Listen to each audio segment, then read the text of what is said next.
pick up the blitz. Flag is thrown. There's your first down and a lot more for Demaryius Thomas. Swing and a shot by Freeman. Deep into the night. Back-to-back homers for the Braves. Blake Griffin will turn. Shoot a three from the win. Bounce. They go. They got the big land. They go.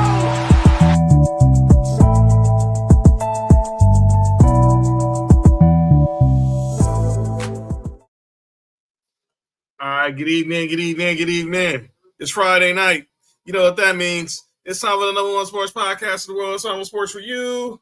Live on YouTube. I'm John. Mark will be here momentarily.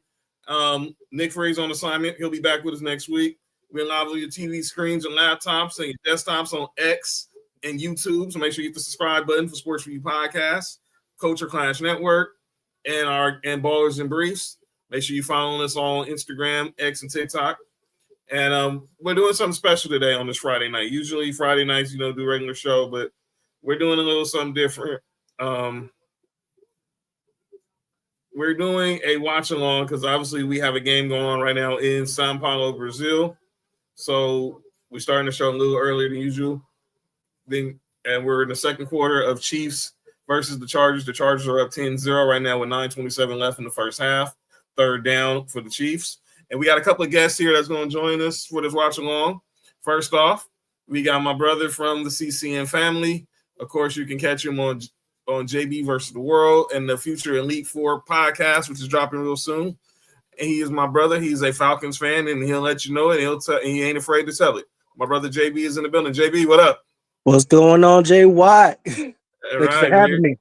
No problem. We're going to watch some football. And our next part of the guest is a guy who's going to be with us every week during football season to talk fantasy football, daily fantasy, or any sports bets you might have questions. We'll do some fantasy questions throughout the show for him if you have anything in regards to Sunday. He is one member of the Ballers and Briefs podcast and the official Sports for You fantasy football and betting analyst for the 2025 NFL season. My brother Cody's in the building. Cody, you there? Yeah, man. Can you hear me now? There we go. There we go. I think my mic, I don't know, my mic just quit on me. I don't know. So I'm having to use if it sounds like shit now, it's just I'm using a regular you good computer mic. So same here. You all gravy. I gotta give me a new one too. So today this follow up because obviously we didn't start at the kickoff because we had meeting ran a little longer than usual. But the Chargers are up 10-0 right now. It's 4th and 1, 8:45 left here in the second quarter. 3 plays in, man. 3 plays in.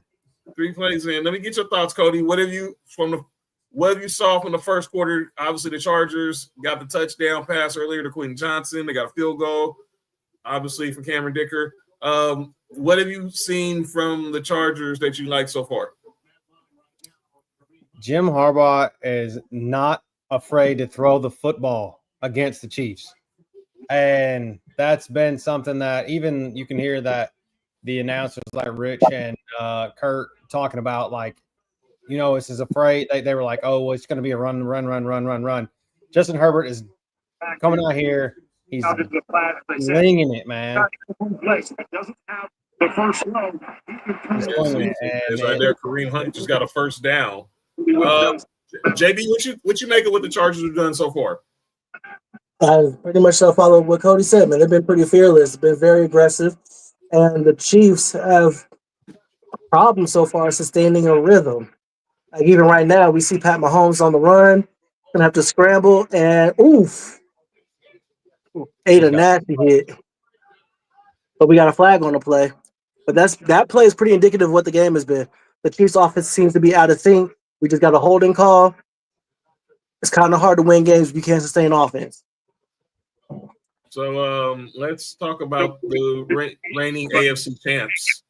Obviously, we know it's always Super Bowl bust with the Chiefs now in the Mahomes era.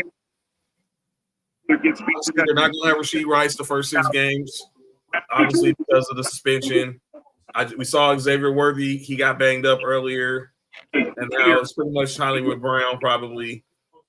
What do we make of the Chiefs going into the season? Obviously, a new O-line. They got a rookie playing left tackle, Joe Tooney in Chicago. What should we expect from the Chiefs this season, JB? Well, I mean, They're the Chiefs until proven otherwise. That's still Pat Mahomes still proven otherwise. If there's anybody you do want to question, if there's anybody, you question Travis Kelce with him getting up there in age. But Pat, Andy Reid, they'll figure it out. And that defense has been getting better and better over the last couple of years. So I think they're the favorites until proven otherwise. Cody, what you think for the Chiefs this season? Pacheco just runs for a first down. I mean, I think the Chiefs are going to be the Chiefs, but I feel like, and this is all kind of to you, your Broncos have and the Chargers have shrunken the gap.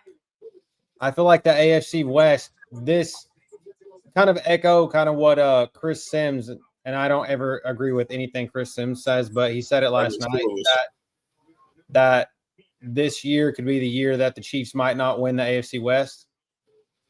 And I think that's possible just because, like, you've kind of, like in those years, the years with the Patriots running like AFC East, AFC East, or whatever. And then you had those couple of years there that the Jets did it with like the Mark Sanchez and Rex Ryans and whatever. Like, this kind of could be kind of like that lull period in the Chiefs dynasty that where they are going to come back down to earth. They're still going to be good, but I think that the teams around them have gotten better.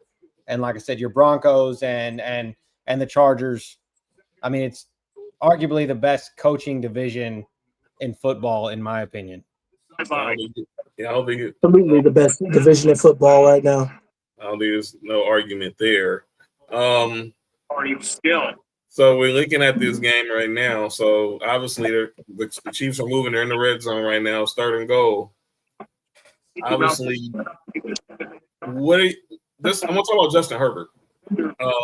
Nick, you went on the show Tuesday, Cody, but that's Nick's MVP for this season. Justin Herbert? Yes, Justin Herbert is his MVP. I took him in fantasy football in our draft. But what are his expectations now? Like, this is like now what year? I think this is year 5 for him. Obviously, he's working on. This is his 3rd coach now in the league because he had Anthony Lynn, he had Staley, now he got Harbaugh, and we've seen him have these flashes of greatness. He's definitely a top 10 quarterback, not even close, especially talent wise. But obviously, he hasn't got over the hump of the playoffs. Everybody will still bring up what happened against Jacksonville, blowing the 27-point lead last year. Everyone brings up how they was up 3. He had interception in the regular season, but he threw 4 against the Texans. What's the pressure like for Justin Fields? You guys think? Justin Herbert. Justin Herbert. So I've always been a Justin Herbert fan. I mean, I think that even back in his time in Oregon, I always thought he was good. I feel like Justin Herbert just needed somebody that could see.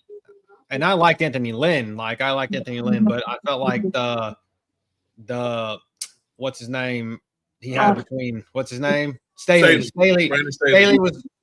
just like he was just oblivious, right? Like he was just terrible. And he had that year with Kellen Moore as an offensive coordinator. Mm-hmm. And then strawberry. I feel like Harbaugh's gonna finally get. I feel like if anybody can get it out of him, it's gonna be Harbaugh, right? Like, and it took a year. Last year, okay, they're coming together. He had his first year with Ladd McConkey. Quentin Johnson couldn't catch a cold. Mike Williams wasn't there, and they didn't really have like much of a run game. I think this year people are expecting Hampton to be good. Keenan Allen comes back into the fold. Ladd McConkey's in year 2.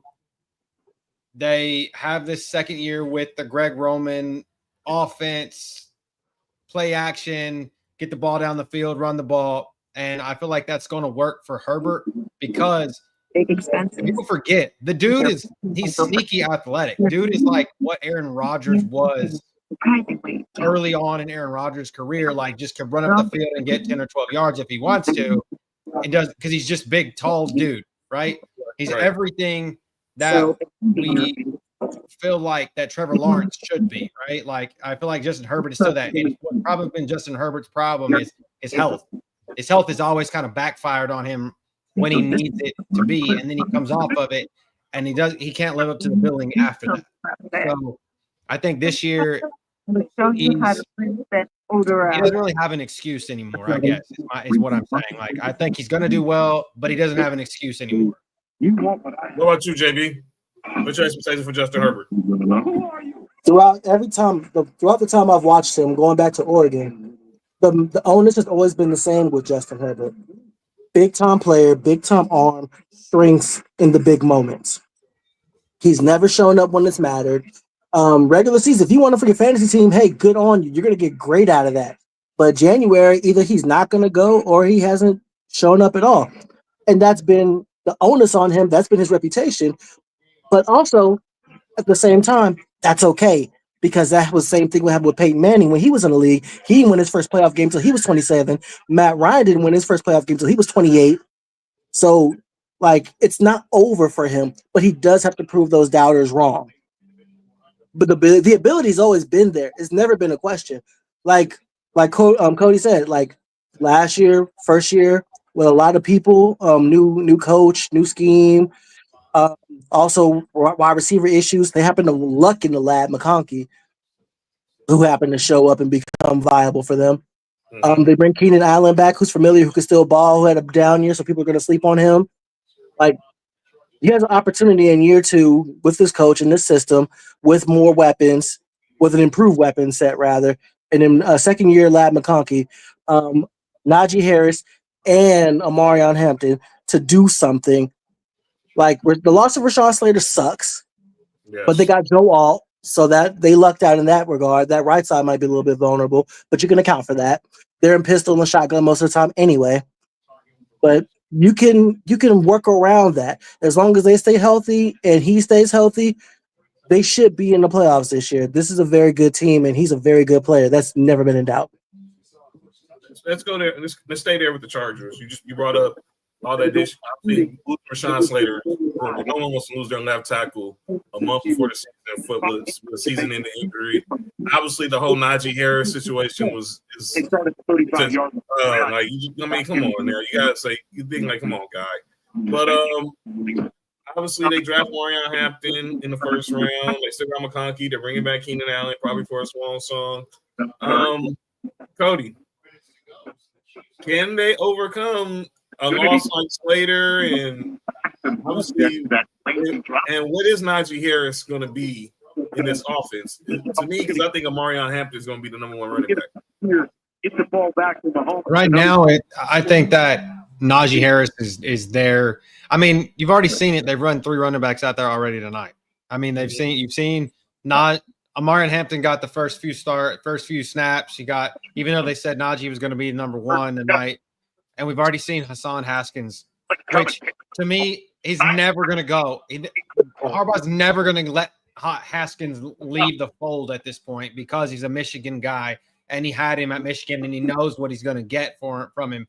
And he always seems to be, and this is what pisses me off as a fantasy player and a DFS player, is I put my eggs in the basket of the 1 or 2 running backs that you know that are the 1 and 2, and Hassan Haskins always decides to come in here and fuck it up for me. So that's how it is. But I feel like that when you talk about the loss of Rashawn Slater, you need to talk about Alt. So they move Alt over from the right side back over to the left side, and then they have the anchor on the other side on the right side, Mekhi Becton, that came over from the Eagles, which that's big, right? Like that's big for them. And so, which he was kind of hurt a little bit. He's been sick, they said, tonight. So I feel like that offense, Najee Harris is just there to be there. I think he's just there. He was there for moral support at this point, I guess. But I mean, he could surprise us. But I think this is going to be the Hampton show, and I put a lot of stock in him especially for fantasy purposes this season. So I think he's going to be wide open. McConkey cross. Got him. I haven't got the first down. Well, back when let's go there, JB. Your Georgia boy right there. Hey, back It's when it was at UGA, I used to call him Teacup because he reminds me of a shorter Cooper Cup. he does. I mean, look at him. I had him in fantasy last year. He did wonders for me. And obviously, with them trading Keenan Allen last year, they didn't get the production from Quentin Johnson as they thought. Lamb McConkey was a godsend for Justin Herbert. And now they get Keenan. You're hoping that they can get something more on the outside because you want to put good use to that, to how great that arm talent Justin Herbert has. But talk to us about McConkey. You saw him play in Georgia. You saw him last year in his rookie year. What does he bring in to Justin Herbert? It seemed like it seems like they didn't need much. It just seemed like it was already, the chemistry is just there. The thing about Lad McConkey is that there's no real holes in his game. Like, he can run screens, he can run the quick stuff, he can run over the middle, he can go deep. Like, he's an excellent route runner as well. There's really not so much he can't do. Just a matter of him getting experience and him being in the league and knowing what the league is going to be like and adjusting to what the corners are going to be. And also him having some help opposite him to help free him up. Because it's not going to be before too long before people really start keying in on him. But he was a steal. Like, when Georgia won its 2 championship games, people talk about Brock Bowers, but Lad McConkey was right there with him the entire time. Absolutely. That was I got 2 dogs. You got 2 dogs. Being a Georgia fan myself, I watched it a lot, and Lad was always there. He was always like that kind of, and I hate saying this just because he's a white dude, right? Like that, but the Julian Edelman, Wes Welker, like trusty sidekick or the Robin to the Batman or the quarterback or whatever. I felt like that Lad McConkey made Stetson Bennett and Jake Fromm look like when they were quarterbacks for Georgia way better than what they actually were. And we've seen that, right? Like, we've seen that. Was it really Lad McConkey and Brock Bowers, or was it Stetson Bennett and Jake Fromm? So, I mean, we've seen that. And that, I think Lad McConkey, I have so much Lad McConkey in fantasy this year. And he was going to be one of my captains in DFS tonight. And I don't know what God decided to do. It locked me out of DraftKings. It wouldn't upload any of my lineups, so I didn't get in any lineups tonight. But my other 50% of my captains were going to be Xavier Worthy, so he lost him in the 3 plays in. So I think God was like looking out for me and say, yeah, you don't need to spend all that money tonight because I'm going to make this kid quit, not play after the 3rd play. Yeah, that was crazy. It was solid. Xavier Worthy left early in the 1st quarter, and I was not coming back. Let's say this is a serious injury for Worthy. You already now down Rashid Rice. It seems like you got Hollywood Brown. I mean, what are we expecting from Travis Kelce this year besides the fact that he's getting married next summer or whatever? Or the fact that his fiance is now being rumored to possibly be the headliner at the Super Bowl. What are we expecting from Travis Kelce this late in his career now? I'll start with you, Coach.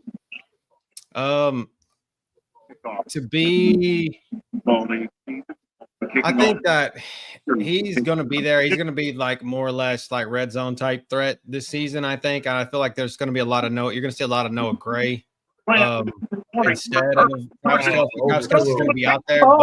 Too far. But it's like, I don't think that we have to. I think we're looking at like the Gronk years with Tampa, with Tom Brady, with Kelce right now. Like, he doesn't have to be, or maybe he will have to be without Worthy and Rice. But it's Kelce's gonna be. We're gonna see a lot of Kelce's face, but not a lot of his hands. If that makes any sense. Gotcha. Justin Herbert just overthrew Lad McConkey right now. Could have just walked into the end zone right now.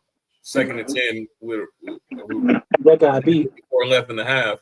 My question to you guys: do you guys like watching this visually? Do you like watching it on YouTube? Like, on YouTube, does the game look visually appealing to you or not? It doesn't look different. Maybe I'm because I haven't seen anything different. I think it's just the NFL's trying to see whatever they're gonna go to the well on as many platforms as possible to see what hit and what missed. And obviously, everyone knows YouTube is big. Last year, remember this game last year when they had Chiefs versus the Eagles. I mean, Eagles versus the Packers. It was on Peacock. Yeah. So I guess they really didn't get a good. Maybe they didn't get a good response with the Peacock numbers, probably. And we had Peacock last night. So I guess yeah. I mean, we got Peacock for last night, but I don't know. Maybe they thought that was going to be different, being only on Peacock. But it was the first time. It was the first time. Performing at halftime in their native country of Brazil. So this is going to be put your popcorn ready for this one. One of the biggest pop stars in the world. You like listening to Rich Eisen and Kurt Warner? Yeah, I like Rich. Look, Rich. Look, I know. Look, I watch Rich Eisen show every day, so I'm biased.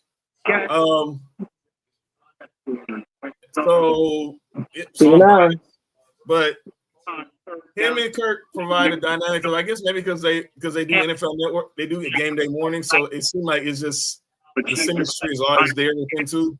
But look, they had to struggle. The NFL had to struggle to find some of these guys. You know, I was happy seeing Cam Newton. I was wondering why Cam wasn't on First Take today because he was in Puerto Rico doing the pregame with Kay Adams. So the game was born. So yeah, I think Rich is cool. I mean, he's better than most. Or wherever you run out of grass, the score is not nearly as important as how you celebrate. Well, as they're showing this ad for flag football in Puerto Rico, let's clear something up for everybody who got in their feelings over the week. They will not be having commercials during the red zone. They're only going to be like what we saw right now, 15-minute ad. There's only going to be like 4 ads. For the wrestling fans, for us wrestling fans, people that never watch wrestling would never understand this. But for the ones of us that watch wrestling, you're gonna never even notice it's up there. Not. I'm gonna be sitting there, and this is a question. This is something I put on Twitter. I think Ari Merirov, he posted it, and he posted an explanation and everything. And my tweet was the fact that people are still watching Red Zone for 17 hours of commercial free. Oh, wait till we get to calling out names. Save it, Cody. Wait till we get to calling out names. Oh, I know who you're talking about. Wait till we get to calling out names. Oh boy, I cannot wait to call out names. We're gonna revisit this topic. But okay, yeah. All right. My thing is just think about this. Everybody just thinks about the fact that people still watch it for 7 hours of commercial-free football. Yes. Think about that, and I've got something for that. Yes. Look, I watched Red Zone for the last decade plus. It is one of the greatest inventions in television, and I've had Sunday Ticket too. So trust me, I've had Red Zone. I've had the direct Sunday Ticket with Andrew Siciliano. I've had the regular Red Zone, which is now with Scott Hansen since direct. I like Siciliano. I started with Siciliano. I started with him because I went straight from direct ticket to Red Zone and then went to Scott Hansen. I hated Scott Hansen for the longest time. Well, I did. Siciliano's the greatest when it comes to doing the Red Zone. I hated that, they didn't get him on afterwards, but I'm happy for him. He got a dream job. Now he's the voice of the Cleveland Browns. Good luck. But yeah, he was the man when it came to the Red Zone. And that was the best part of it. With the Red Zone, and they had the Fantasy Zone channel. But wait till we get to call down names. We're definitely going to revisit this Red Zone conversation. People who watch Red Zone. Right now, 59 seconds left. It's less than here and a half. Since I missed Tuesday, and I'm sure you guys talked about it. I know we're NFL right now, but how did you feel about the first weekend of college football? Like how did most of it was boring. It was good for me. Tennessee won, so I was good. Georgia won. But most of it was boring. I actually fell asleep during Texas Ohio State. I was working, but I kept tabs during the game during Texas Ohio State. But look, I think Arch. Look, he had a bad game. And I was trying to say this. Matt Patricia did that to grown men. Imagine what he's going to do to a bunch of 20-year-old boys. Yeah. Yeah. He did that to grown men. He made grown men look that mortal. A kid who started his first college game on the road wasn't finna see a bunch of disguises that Patricia laid out. And there was nothing that Arch could do. Now, he did get going late in the fourth quarter, but it was a little too late. I think that Ohio State defense beat them up pretty good. So, but everyone's ready to throw them. I'm not. Look, the whole generational talent conversation. It's whatever. But he's going to be a good quarterback. It's just going to take some time. I want to smack Ryan Clark. I said that Ryan Clark fast. That would be my calling out names if we're doing that shit. Because we're doing that. At the end of, we're doing calling out names. That's okay. Ryan Clark can get the work for me tonight. Just 45 seconds. We're gonna talk about it. We're definitely gonna talk about it because he was. Yeah, Ryan Clark was one. But as far as the weekend in whole, I thought LSU Clemson game was pretty cool. Obviously, Miami beating Notre Dame. But we gotta talk about your boy Billy, about your boy Chapel Bill. Backhand smash patties. Got off the grill. His girlfriend entered the transfer portal. She might have. She probably got lost. Shut up. Let me be real. Can she even legally drink? Game, and I'm like, I think she's like 24 or something like that. 24. I think She's 24. She can rent a car barely. Barely rent a car. Pretty much. She's 24 and Belichick's 72. They scored that first touchdown and then gave up 41 unanswered. They went down the first drive.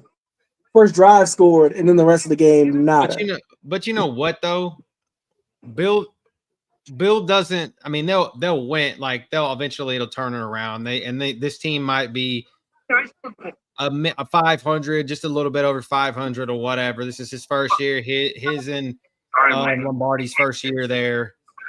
Bill's got this great buyout, right? Like he's got this great buyout.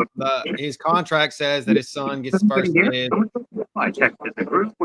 So I don't know, man. All I know is people laughed and ridiculed the Falcons for not signing him. I'm grateful we didn't. I don't know if it's Bill so much as it is like the fact like he's just he has not like evolved. Maybe is what I'm looking for is like he hasn't grown, or the fact of the game like that's why Nick Saban is not in college football right now. He's like he knew that he couldn't compete money wise. Now I feel like it would have been he probably would have had more instant success with your Falcons than he has here at North Carolina. But because North Carolina doesn't have if this was basketball and he could pay all those people, absolutely this would be different. Raiders and orders are teaming up with NFL. So like they don't have the football money like that. From London, right? Yeah, it's a basketball school. I know they had MJ and Roy Williams there, but we all know UNC's a basketball school. It's always been a basketball school. Getting Belichick was, trying to rile up the boosters. Maybe they get more money, more NIL. But let's be real. They'll always be basketball school, and then they can do about it.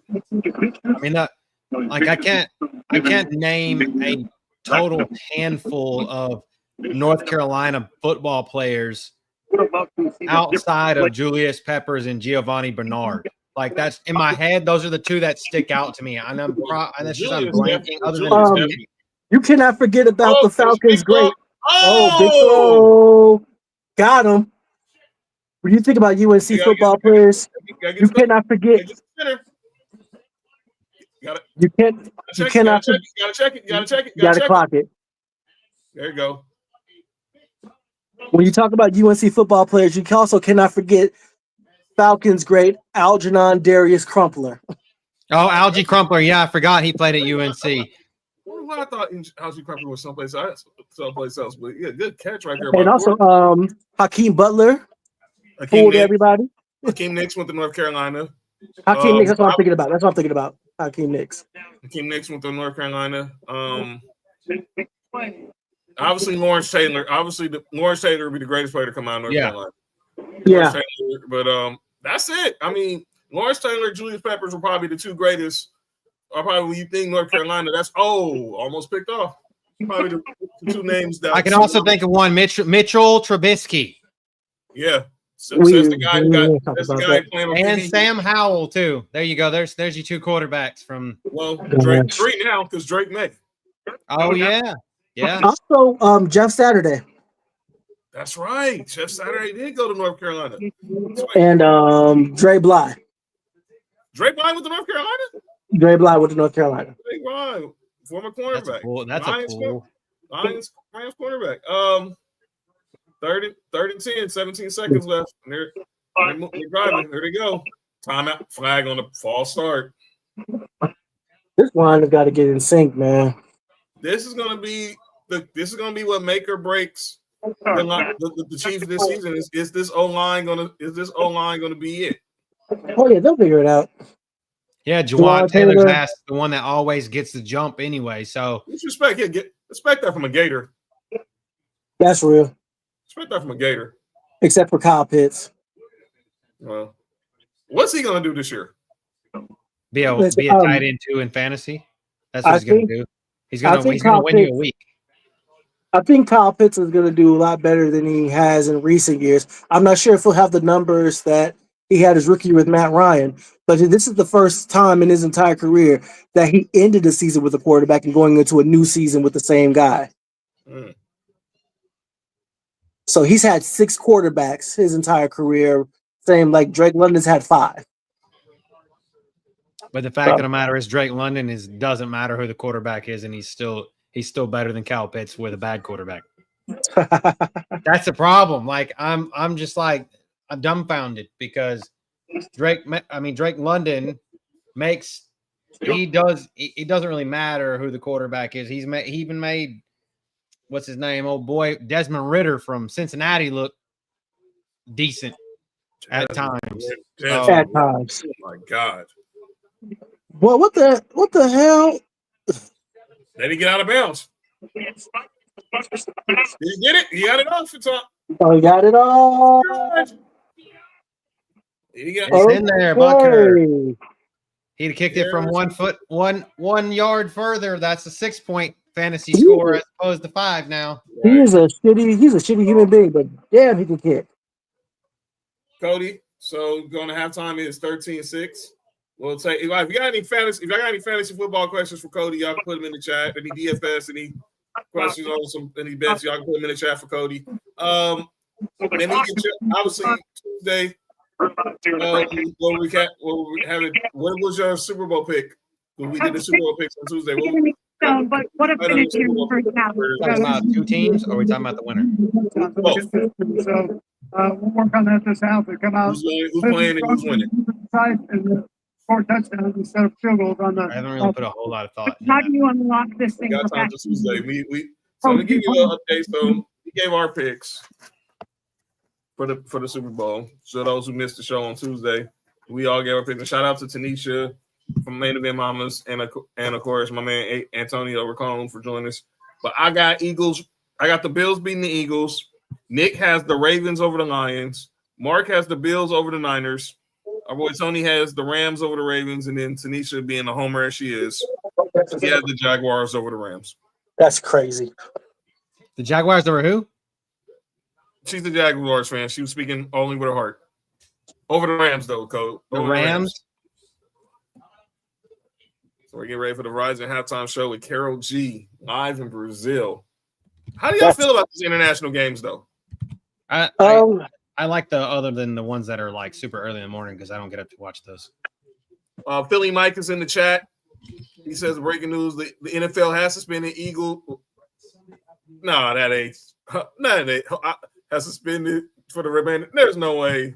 There's no way. They ain't suspending them. Come on, Mike. Don't be. Not for the rest of the season. Don't read the clickbait. Don't read the clickbait. I wasn't even gonna finish that. He's probably. Let's talk about that situation last night. That clearly baited Jalen Carter. Absolutely, but Dak won't never. The way that he can talk his way out of shit. Yes, and I had no problem with Dak did pretty much pull the veteran move. We can criticize Dak Prescott a lot, but he's been in the league 10 years and he knew whose buttons to push. And Jalen Carter, we all know, and you guys know him very well, being Georgia fans. He can be a little hot-headed sometimes. And this was clearly what happened. Dak pretty much, he was talking stuff to Dak, to the Cowboys rookie center. Dak, He was talking to him. My bad. Go ahead. Dak basically saying, he wolfed back because he had to stand up for his rookie, and he baited him by spitting in his direction. He spit in his direction, not on him. That's still some wild times, though.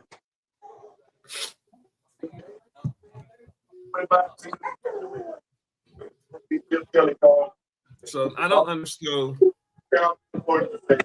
If you're Jalen, man, you can't do that. No, you can't. It was Like, disrespectful. Clearly disrespectful. You can't do that. I don't care what Dak is doing. I don't care what Dak said. If he disrespects you, he hurts you, or anything of the sort, you get to hunt him for 4 quarters. That's right. You get to make him feel it for 4 quarters. And on top of that, you get the benefit of adding an L. Like your whole defensive game plan was mostly wrapped around you. And you are selfishly and idiotically taking yourself out? Yeah, you tell him, Jack. That's my nephew in the background. Look, and I guarantee you, Sirianni, Howie Roseman, they ripped him a new one. I guarantee you. I guarantee you those veterans in that locker room told him, you can't be that stupid. Because I'm gonna say I give him, he showed some compassion because he really had no choice to. But you gotta know better than that. This is what people were talking about with you at the end of the draft as we're getting ready for the halftime show with the one and only Karol G presented by Verizon. They showed the first touchdown right there to Quentin Johnson, and then the only touchdown of the first half, Quentin Johnson, Justin Herbert to Quentin Johnson, and the score is 13-6. And there's Kay Adams and Cam Newton on the halftime show. Let's go to you, Cody. I don't think he's going to get suspended at all. I think they're probably going to find him, but they are showing that they're really taking this sportsmanlike conduct, the sportsmanship like conduct stuff serious. Because I thought the flag on Nolan Smith was trash. My personal opinion. Yeah, I mean, I felt like they were out to get him at that point. So, I feel like they called a whole hell of a lot of penalties on the Eagles last night when they shouldn't have. But I mean, I was driving home from the airport and I had the game on, and I heard like he was being being ejected, and I'm screaming at the radio, and my wife's like, "What the hell is going on?" And I'm like, "Yeah, literally the best player on the Eagles defense just got ejected." So over something, and my wife, she watches football. She my house, we all hate the Cowboys.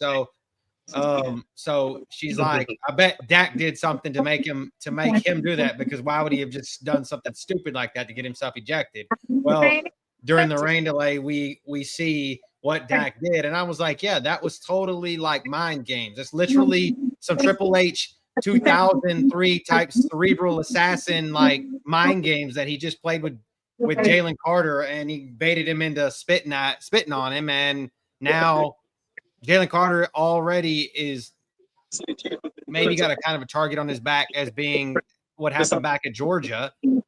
So, like, anytime to get that out, and it just – I don't think he's going to get suspended. You're going to find the shit out of him, but he'll play next week. Yeah, and that's kind of like, okay, well, he's back. Teams still have the game plan for him. So that kind of like what – kind of leading to what your question was, Super Bowl pick. I think it's the Bills and the Eagles. That's the teams that are going to go. If you want my going to go prediction, it's the Bills and the Eagles. I think the Bills finally get over the hump. But the teams I want to go, I'm going to be a homer, and I'm going to say the Texans beat the Commanders. Okay. Well, it's kind of crazy. I'm kind of upset because that is like I said, that's my pick, Bills and the Eagles. But I'm seeing a lot of people, and I saw Kyle Brandt had it. I've seen Peter Schrager had it. What up, Bill Will? I've seen Peter Schrager had it. I'm getting a little upset that all these teams are now picking the Bills versus the Eagles because everybody wants to see the Bills and Josh Allen get over the hump. But we'll see. I mean, the Texas Commanders, obviously, you never know. And all he takes, look, any given Sunday, I think what happens Sunday, us against the Rams, is going to show a lot. I don't like the 49ers pick at all now after what we know from with Christian McCaffrey. This is going to be another one of those seasons that anytime, even if he does play, it's going to be like, is he hurt? You know what I'm saying? Like he kind of was at the end of his career with the Panthers. So I feel like that's it. Oh, AC with a question. So before the field goes, Gray ran out of bounds. The clock was supposed to stop, but it didn't stop, and they had to rush the field goal. Yeah, so they didn't get out of bounds in time, so that's why they had to rush the field goal. So, and it worked. I mean, they got what they needed. So they was probably going to go for a field goal anyway. So, as Carol G and her mini dancers are just killing the field in Brazil right now. Oh my Lord! See, gracias. Gracias. Shout out to those who speak Portuguese. Yeah, that's a hard language to learn. And the coconuts. Back to the show. But what about last night with the Eagles? As we're watching Carol G, how did the Eagles look to you guys? What up, Noodle? Sloppy. They look very sloppy, very like out a of Super sync. Bowl team, like a Super Bowl team to me. Like a hangover. They look like a Super Bowl hangover to me. That's what I'm talking about. Like a team that's always come out like 2 years ago when the Rams came out and got their ass destroyed by the Bills. Mm-hmm. Yeah. Like, I feel like they were lucky to get out of there with the win. If CeeDee Lamb had brought his hands with him, that would have been a Cowboys victory. Ooh, 3 drops. Four drops. And he had 7 all last year. So he's already more than half. He's already at more than half. Didn't they sign Zadarius Smith this morning though? Eagles. Yes, they did. Yeah. That's why I was kind of like, but he's more of an edge rusher though, right? Yeah. Yeah.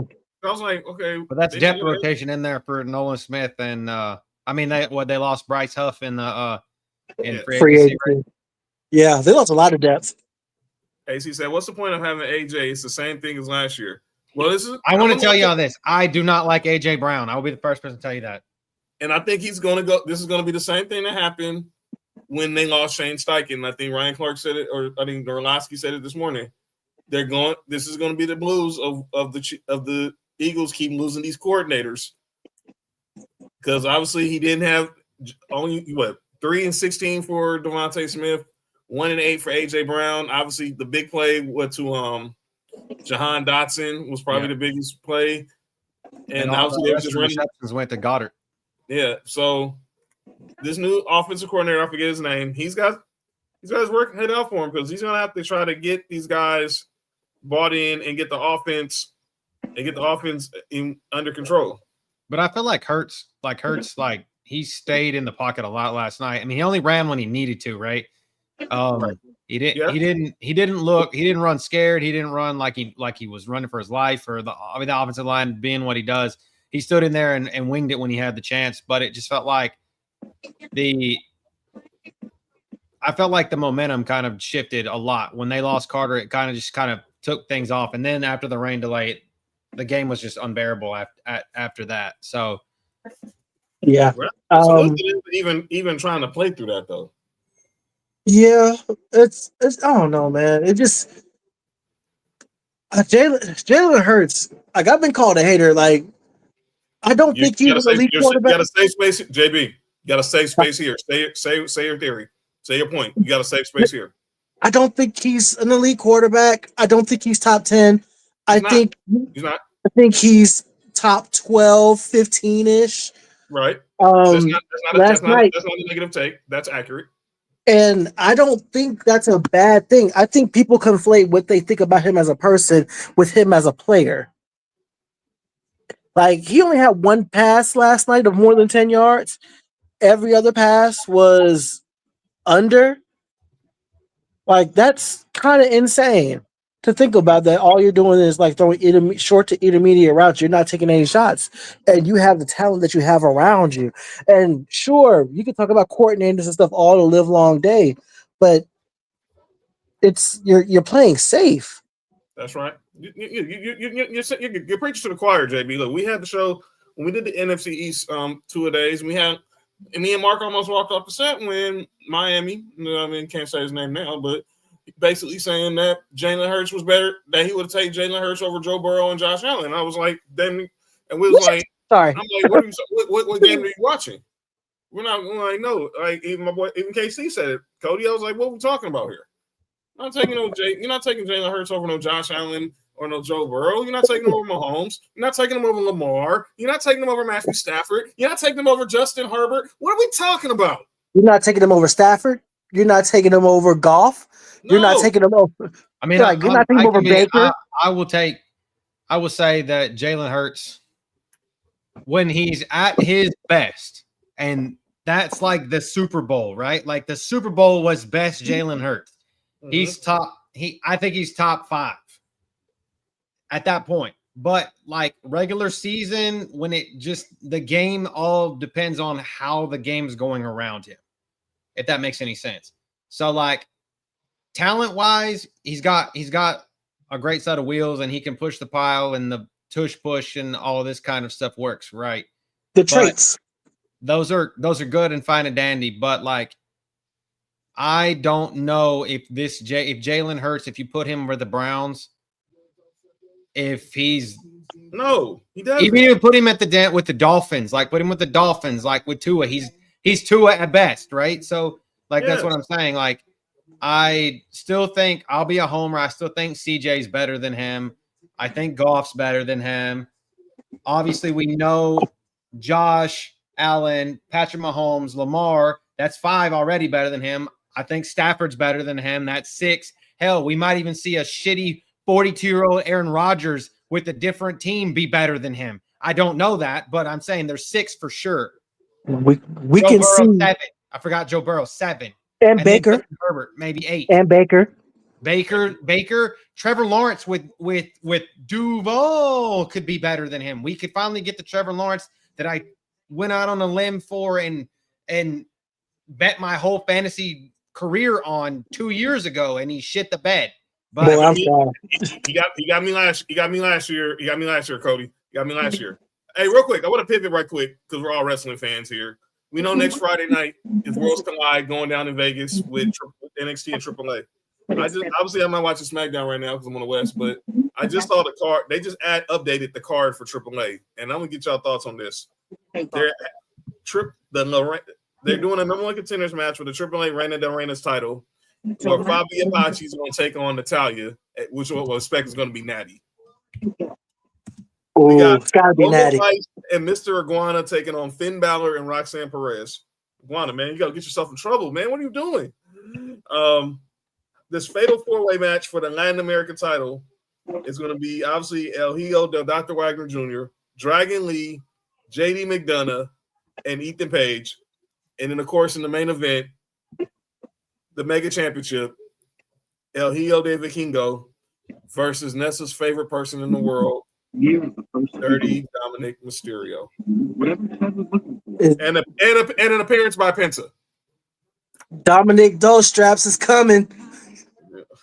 God, watch Nessa you say that Nessa's name is gonna appear with that El Rey and Son Luchadores. But no, I'm not taking no Jalen Hurts over all these guys y'all named. I mean, can we stop? Look, he's a good quarterback, but look, don't say that though. I will tell you, you'll be Uncle Tom or something. Man, I don't care. Shit. They know how I feel. Look, don't say that. You'll get called Uncle Tom. Like I get called racist every time I make a statement. Hey, Cody, tell JB your story. Tell JB your story. The story about saying, huh? The Shador story. Oh yes, saying that I didn't think Shador was that good, and I got called racist for it because I'm just a regular token ass white dude that spouted off factual information and said that he was no better than his. He was going to be Colt McCoy at best in the NFL. Well, he's Chase Daniel. Yeah, that's cold. I got called racist for that because I didn't because Shador just happens to be African American, and I don't know. That's me. I got pride for it. Him sitting down is going to be the best thing that happens. Is going to be the best thing for his development. See, Shador to me was clearly QB2 in this past draft. Right. Like with Jackson Dart, like right on his heels. That was the fact that Dylan Gabriel and Tyler Show went ahead of him was just asinine to me. I just think something. Look, I was shocked he fell to day 3. Well, the moment he fell out of round 3, I was like, okay, something was not right here. But let me say that. But I think a lot of people, this whole theory that the Browns are trying to sabotage him, I think it's a little crazy. It's crazy because I'm not going to question the 2-time coach of the year. I mean, he didn't play with starters. Everyone's going to say he played well. He did not play with starters that game against Carolina. He played with backups too. And I guess they're a little delayed because I guess there's a lot of that pyro still. That smog is still hovering over the stadium right now. Yeah, halftime's about to come in. Players coming back out to the field. It was like it was misting or what before the Carol G set up. At least she didn't destroy the field like Shakira did in Mexico. They said they fixed this field after last year. It was like it was a lot of slippery. But here's my question now: what's it going to be like next year? Because they're going to Australia next year. Crikey. They're going to Australia it's next year. It's going to be their what? What's the time difference? It's like a whole like. Oh Lord! It's like the game will probably be on like 4 or 5 in the morning. Is it in Brisbane or is it in Sydney? I totally forgot. They're going to probably talk about it near the end of this game, though. It's like 5, 6 in the morning. I think it might be Melbourne. I'm gonna look it up. See, that's like 5, 6 in the morning, guaranteed. It's in Melbourne. You're right. It's in Melbourne. Okay. Yeah, 20. Yeah, it's in. Yeah, they're gonna play at the cricket ground. Well, I am in Texas, so it is 11:52 a.m. there right now. So it's 10 hours. They're 10 hours ahead. No, they are 12. It is 12 plus. So 12 plus 3. So they're 15 hours ahead. 15 hours ahead. Like 15. Right now, it's gonna be 7 o'clock.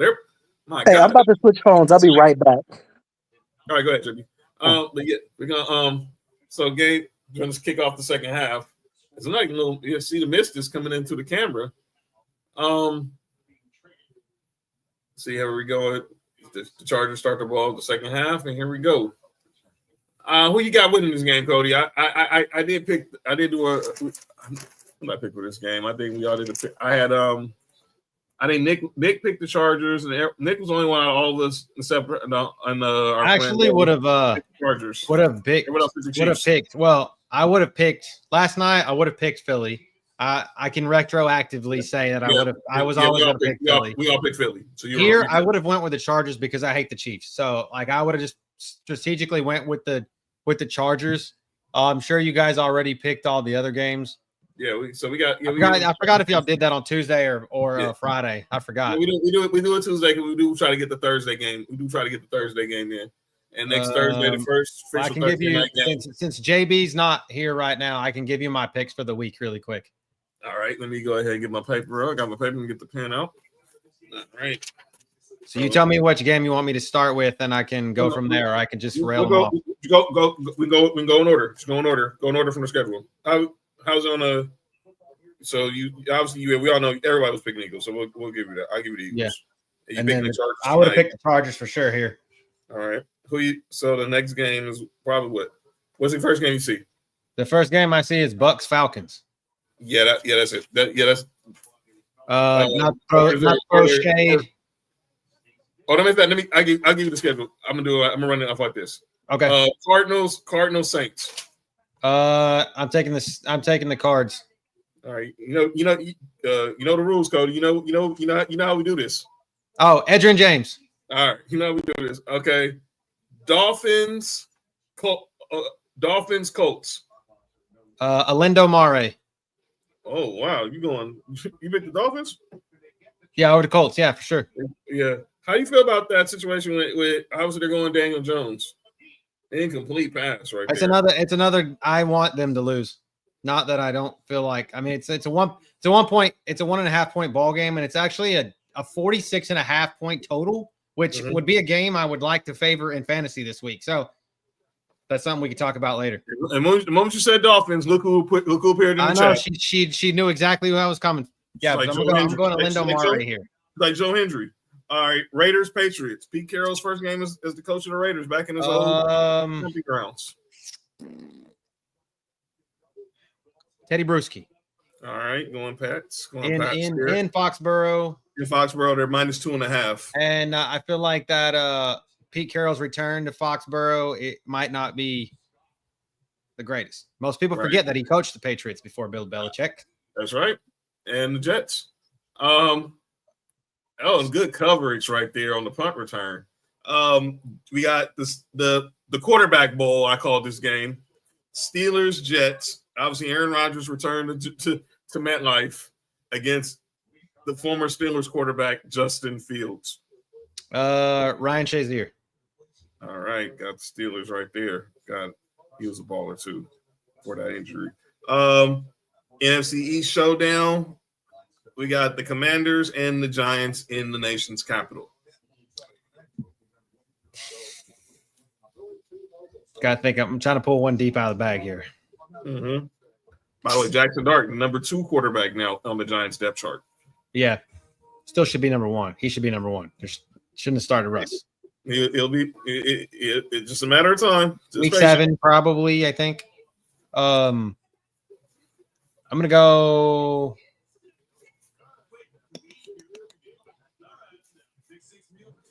I'll say Jason Taylor because forget that he played for the Redskins.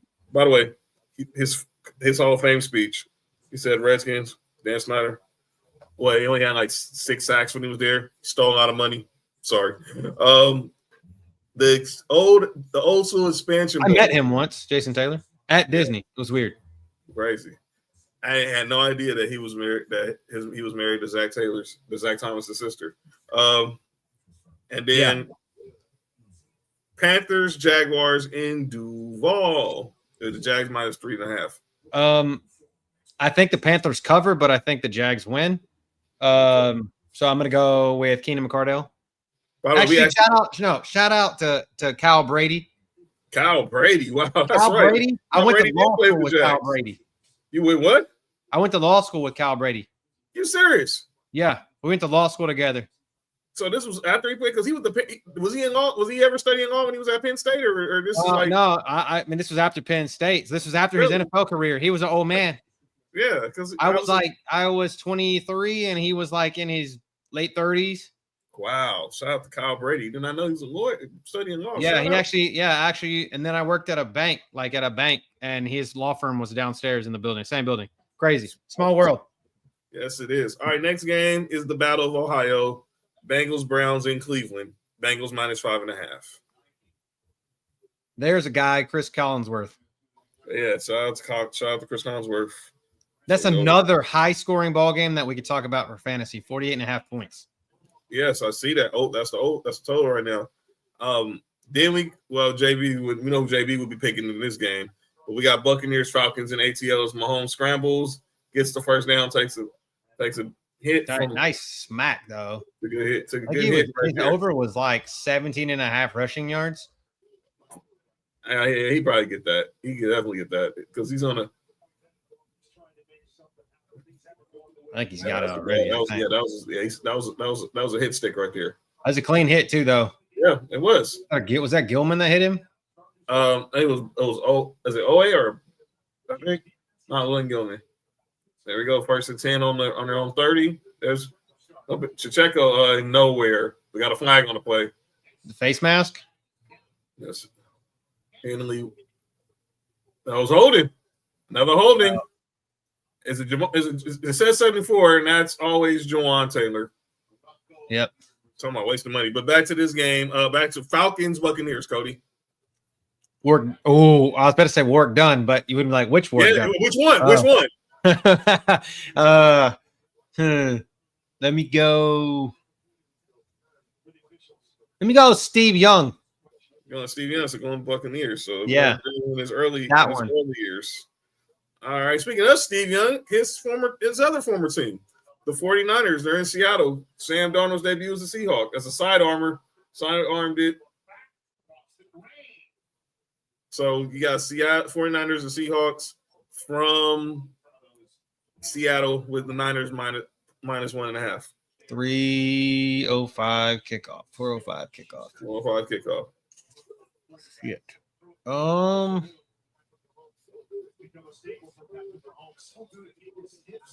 I want to say that the Seahawks make a difference, and then this Christian McCaffrey business makes a difference, but I don't think so. I still shout out to my guy George Kittle. So I'm gonna go with Vernon Davis here. All right, 49ers. 49ers there. All right, and then go to my squad. The Titans versus the Broncos in Denver. Cam Ward's first game against us in the Mile High. Bill Romanowski. Romo, yeah. Bill Romanowski. Salute, Mile High salute there. All right, and then the next game is the NFC North Showdown. As Micah, well, we don't know yet where he's going to make it. We'll talk about him. We'll talk about Micah Parsons in a minute, but his new team, the Packers versus the Detroit Lions, is probably going to be CBS's game of the day with Nance and Romo on it, if I'm not mistaken. So, but they're in Lambeau with the Packers minus 1.5 over Detroit. Javid Best. Former Cow. Jesus, that's a throwback name. Yeah, God, his career got cut short because of concussions. But he was an Olympian too, so shout out to Javid Best. Shout out. All right, speaking of Cal, go down here out in my city, LA, where we got your Texans. We already know who you're picking this one, Cody. Against the Rams. That's probably a given, but let me think of somebody. What are we talking about? Cody's making his picks he didn't get a chance to make his picks from Tuesday. He went here Tuesday, so he's got Texans Rams. I'll go Vince Wilfork. All right, and then Sunday night, probably the game of the day, the playoff rematch between the last two MVPs, Ravens and Bills in Buffalo in Western New York. Shout out to who my dad calls him. He watched him all through the 90s. Jim Choke Kelly. Damn. My dad called it. My dad for as long as I've known. Long as I've been around watching football, my dad always called Jim Kelly Jim Choke Kelly. Ain't got Marcus in here yet because if you ain't got Marcus in here, you have to hear that. All right, and then the final one, Monday night, the battle of two of the quarterbacks from the last draft. Obviously, the Vikings, the Bears. Easy. Who? John Randall. Well, he can talk trash too. Let's talk about that game. Is right now looking at the Vikings have 9. The Chiefs have 9 penalties already in this game. They averaged 5.5, which was 4th fewest in the NFL. Oh my God, that could have been a pick. It should have been a pick. That was Bud Dupree too. I forgot that Bud Dupree was still in the league. Bud Dupree. What is it about pass rushers that leave the Atlanta Falcons and make plays when they leave? See, but we'll give him a pass that. Bud Dupree's always going to be a Steeler, though. Yeah, but he had his best time with the Titans. Yeah, that's what I always remember him as. Damn Titan. But he was all right. He was all right in Pittsburgh. Right. So, here or Kentucky Wildcat. Can I get to him? Here he goes. There he's running. First down. There he goes. Anybody take that 17-yard over? Ooh! Wow. Yep. Is that Dante Jackson that just got his ass rocked? He's pretty much there. He's like, dude. Was that Dante from LSU, Dante Jackson? Yeah. He took that. His sorry ass. He sucks. He took that work from Mahomes right quick. Here we go. Sorry. I was like, no. Woo! I'm pretty sure that's who. That's who it was. That's not Dante Jackson. I thought that's who it was. Just looking at him. It was. Former Panther, former Steeler. There we go. Screen. They throw the Hollywood Brown. Let's talk about that last game as the Chiefs are driving. All right, these two young guns, Caleb Williams, JJ McCarthy. Everybody keeps talking about this pressure thing with them two. Are they under pressure? Who's under most pressure? Which y'all think all this pressure talk with J.J. McCarthy and Caleb Williams? Let's start with you, Cody. I mean, Caleb Williams, I never liked Caleb Williams. I just never thought he was that good at Oklahoma. I never thought he was that good at USC. I mean, if he can't make it in a Ben Johnson offense, I'm sorry. That's just really what I have to say about it. Like, if you can't make it in a Ben Johnson offense, who I was during his time with the Rams, during his time at Cal, I never thought Jared Goff was worth a shit. Can I interrupt you right quick? I know you know I don't do spoilers, right? JB, it happened. Uh-huh. It happened. You see my header, right? It happened. AJ Lee is back. Sorry, people. I had to spoil it. It happened because everyone was doubting. What if it was Rhea Ripley? The Chuck Taylors have officially been dusted off, Cody. Did you not see? But did you not see the tweet with the bot, the WWE shop bot? Yes. Okay. I figured as much. And she actually was wearing. She was actually wearing Converses tonight. Oh, so she's saving the chucks for Indy. I guess so. WrestlePalooza. I'm gonna be honest with you. I have been so out of wrestling over the past few weeks. Like, I've just been living in the highlights. Like, I don't blame you, brother. Pull up the restaurant off first watch. Ooh, you can't do that. It's gonna be crazy. By the way, Punk threw out the first pitch today at Wrigley. So, but you can't. Ooh, but did he just? He sure did. Rescue Tark. But you can't. But also, on top of AJ Lee at WrestlePalooza, they've also confirmed John Cena versus Brock Lesnar. Yes. And Cena took on Sami Zayn tonight, but Brock was like, oh, not so fast, my friend, in the words of the great Lee Corso.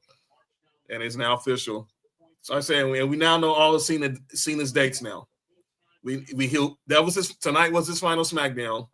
He'll be at Raw, not this Monday, but next Monday in Springfield. Then he'll be at WrestlePalooza. Then we won't see him until we get to Crown Jewel in Australia. He'll make his final 2 Raw appearances in November at the Garden, and in Boston as Mahomes just scored a touchdown. There he goes, touchdown. Tied up the ball game. Here we go, Brazil. We got a game. Got a game, Brazil. Here we go. Brazil. 11 plays, 80 yards in almost 6 minutes. That defense has to be gassed right now. That's a drive right there. Khalil Mack tried his best not to bite. He did his best to make sure he didn't bite, but it didn't matter. Mean, old Khalil Mack would have run him down, but this is old man Khalil Mack. But back to the question I was saying. What you were saying, I was saying about J.J. McCarthy, Caleb Williams. What you think again, Cody, as far as like the press saying that there's pressure under these two young? Like I said, I feel like Caleb Williams, if he screws it up during the Ben Johnson offense, then he's just a mid quarterback that they took. We could say bust conversation, but I don't think we're going to get into that conversation. He's not.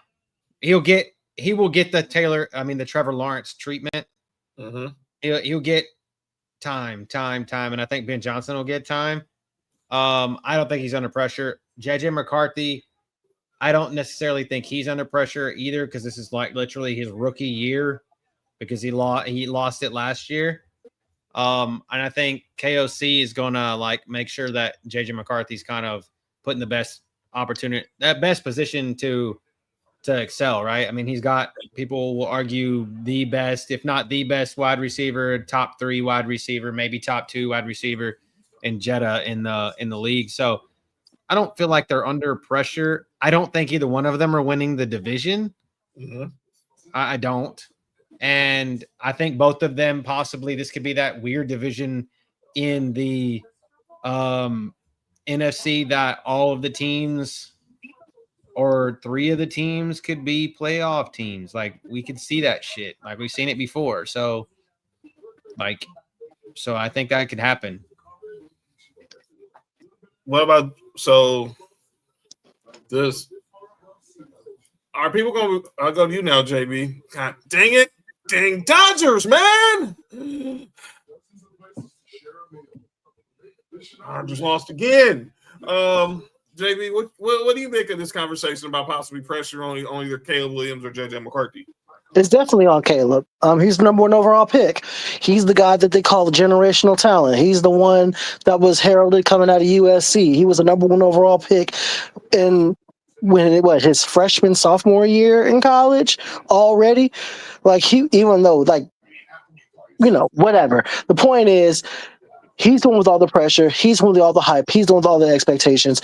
I mean, of course, if you're a Vikings fan, you want JJ McCarthy to do something. But,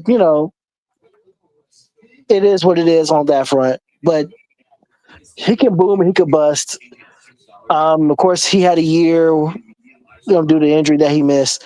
But Caleb is like the man of his draft class. Like, he went ahead of Drake. He went ahead of Jaden. He went ahead of JJ. He went ahead of Penix. He went ahead of Bo. Like, he has to be the one, especially since Jaden and Bo have already have playoff appearances and playoff wins under their belt. It's unfair pressure because he went to an organization that needs to build, but that's what comes with being the number one overall pick. I mean, I still feel like he's missed the PAT, so it's 13-12 Chargers. Damn, Butker. I think Caleb Williams is.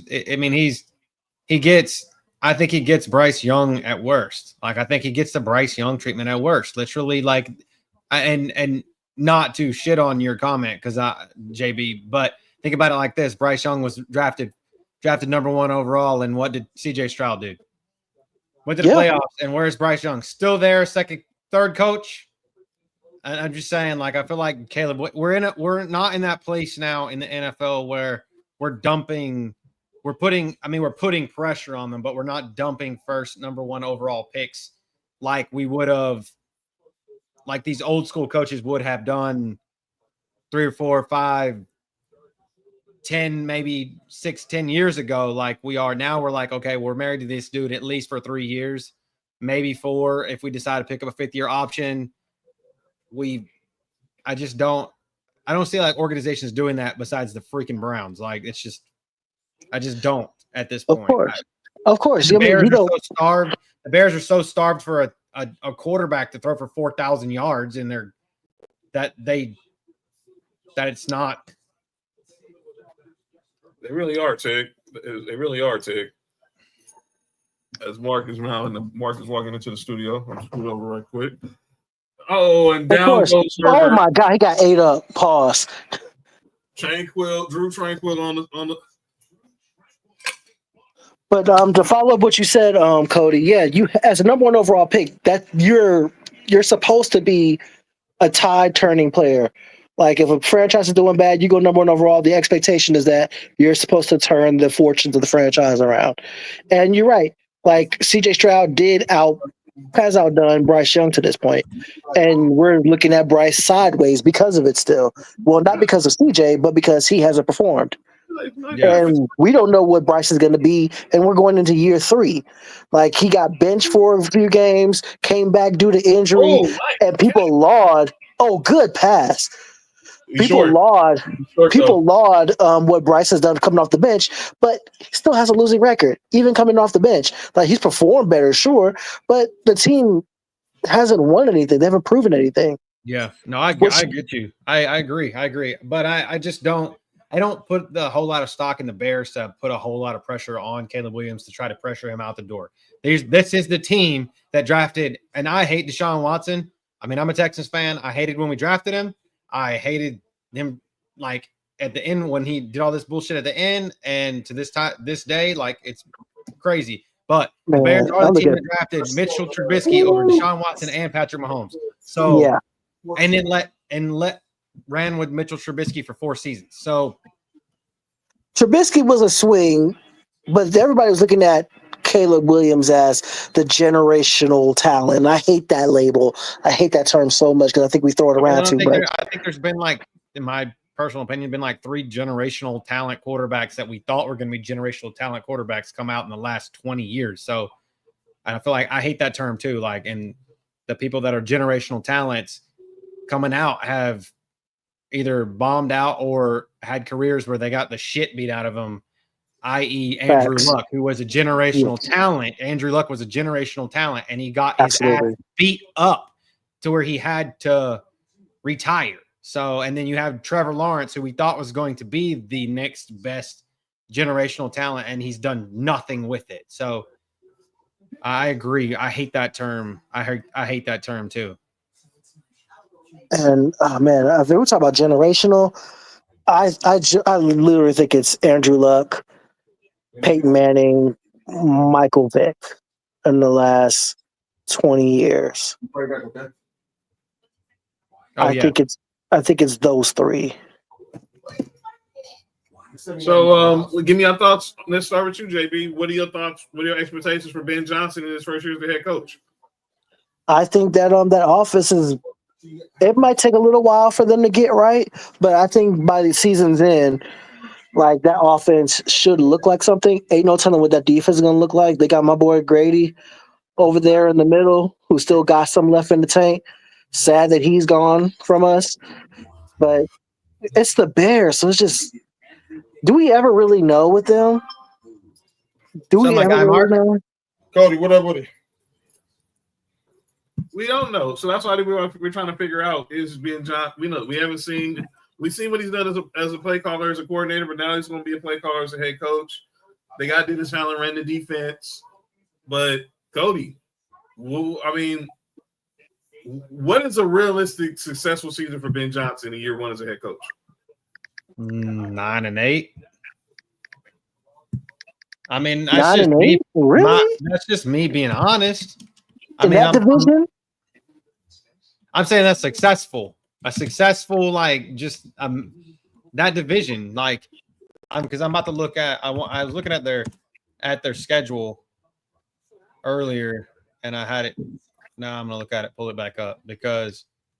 So, I think they possibly lose the first two. Vikings at Lions.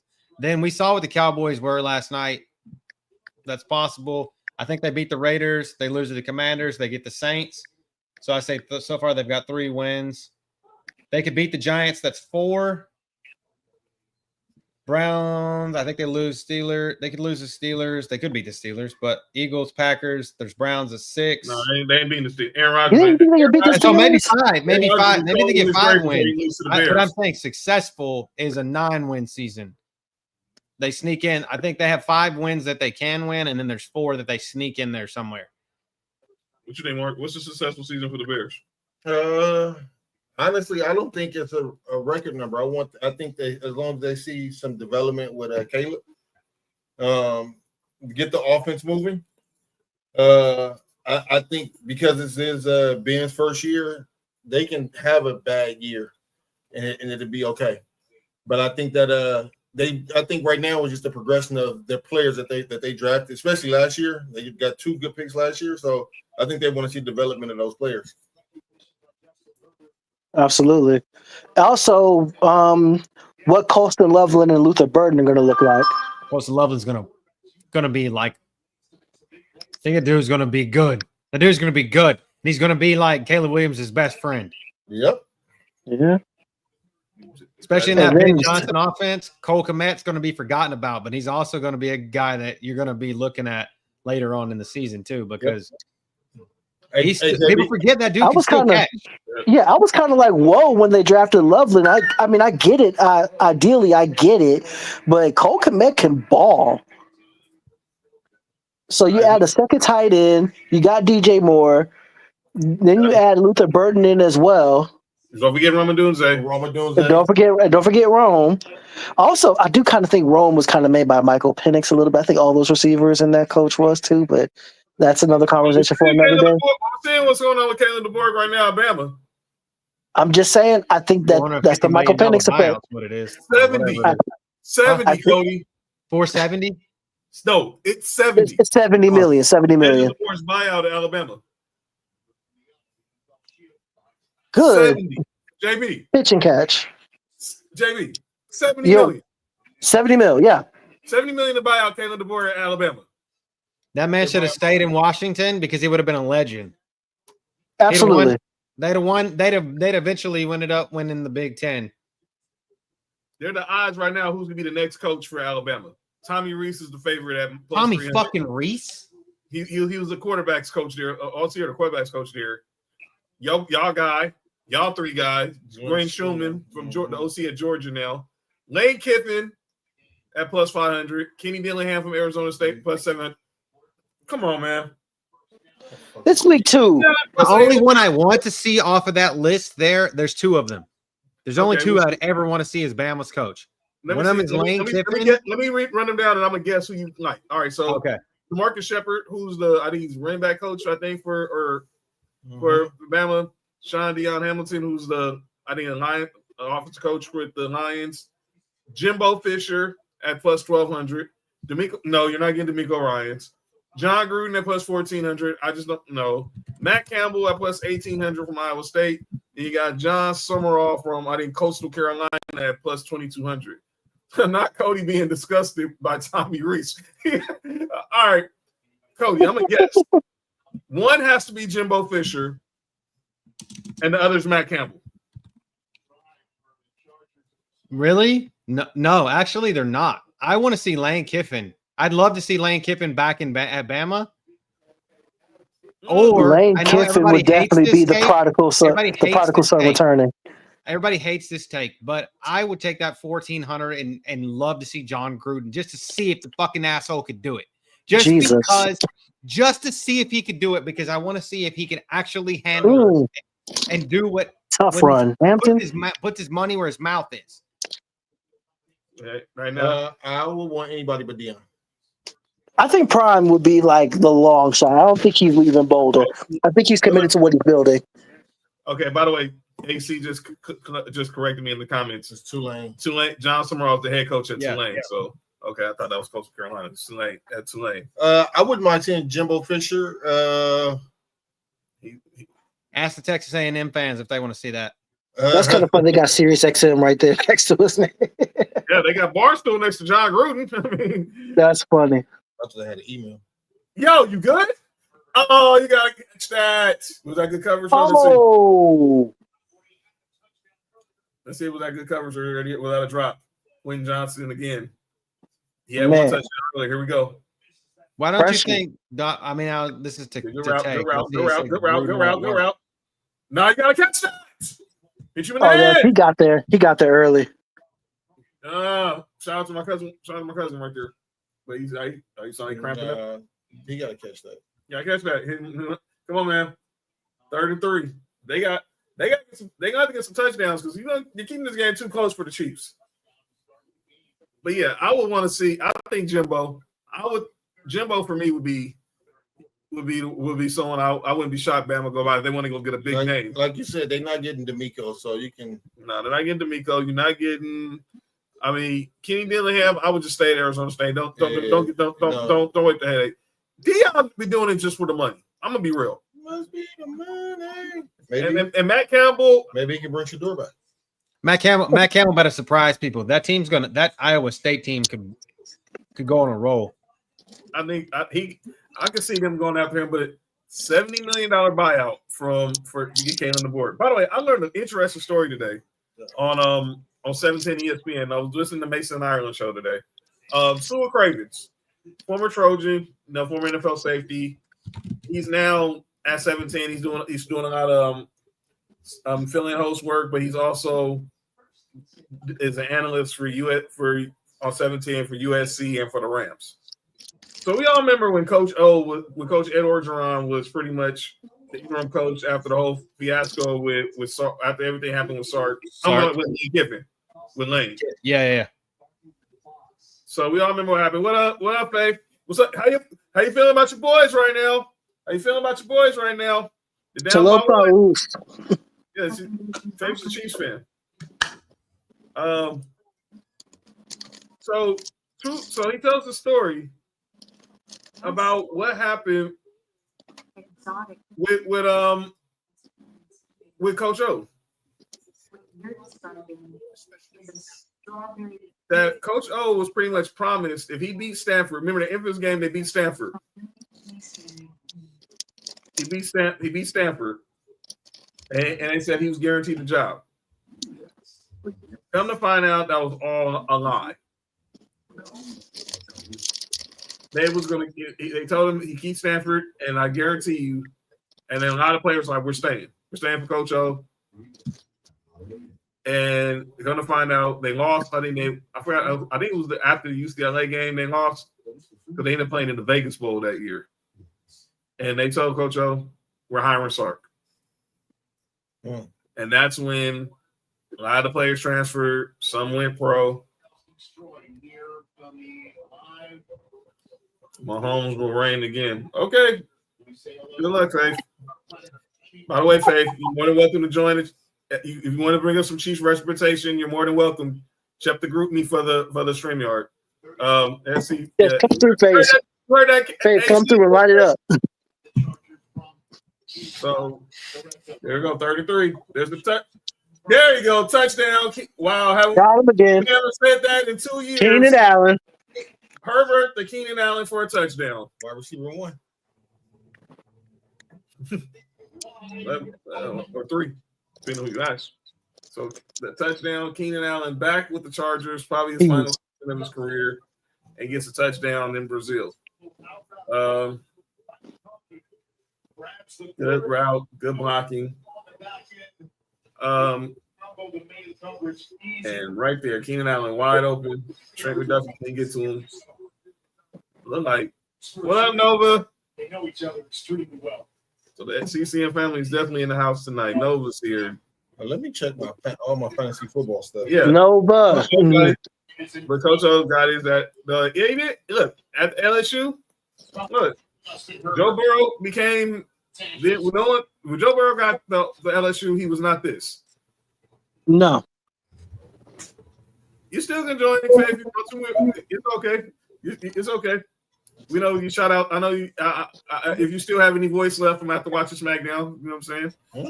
Yo, chill. Yo, Mark, chill. Oh, chill. Yo, you good? I'm okay. Yeah. All right. So we here right now. By the way, this is how they're going to display commercials when the Red Zone channel is on. It's not going to be cutting the commercial. They're going to be picture in picture. By the way, there's Marlon, Marlon, the soccer star from Brazil. Neymar's in the house. By the way, again, a dope halftime show from Carol G and her coconuts. Content creators here. Channel Coconut Bro. Pineapples, I believe. That was even better. Smith with a nice return. Pineapples. It was pineapples. You're right, Cody. All right, 25 seconds left in the third. And we'll definitely we'll see how the party's going to take. We're going to run one play, and then let's recap what happened last night. We talked about Spaghetti already, so we ain't got to rehash that. But let's go ahead and just address the elephant in the room with the Cowboys. As Mahomes is going to take this snap, Kareem Hunt line up in the backfield, probably just hand it off, and then they'll just make the walk. What happened with the Cowboys? How did and again, it's one game,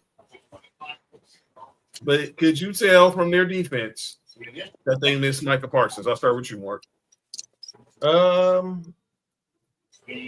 Surprisingly, I don't think their defense played as bad as what I thought they was gonna be. Again, it's only week 1. Big time fourth quarter. If CeeDee Lamb make it, I haven't talked about it, but I might wait until Tuesday, depending on what we see. We'll see, because there's a lot of stuff I want to say about the whole Kawhi, this whole Clippers Kawhi investigation situation.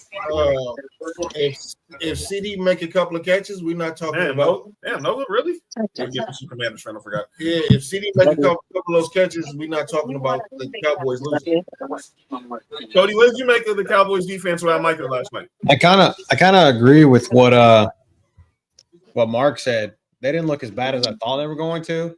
Kenny Clark making a sack or a assisted sack early, that surprised me.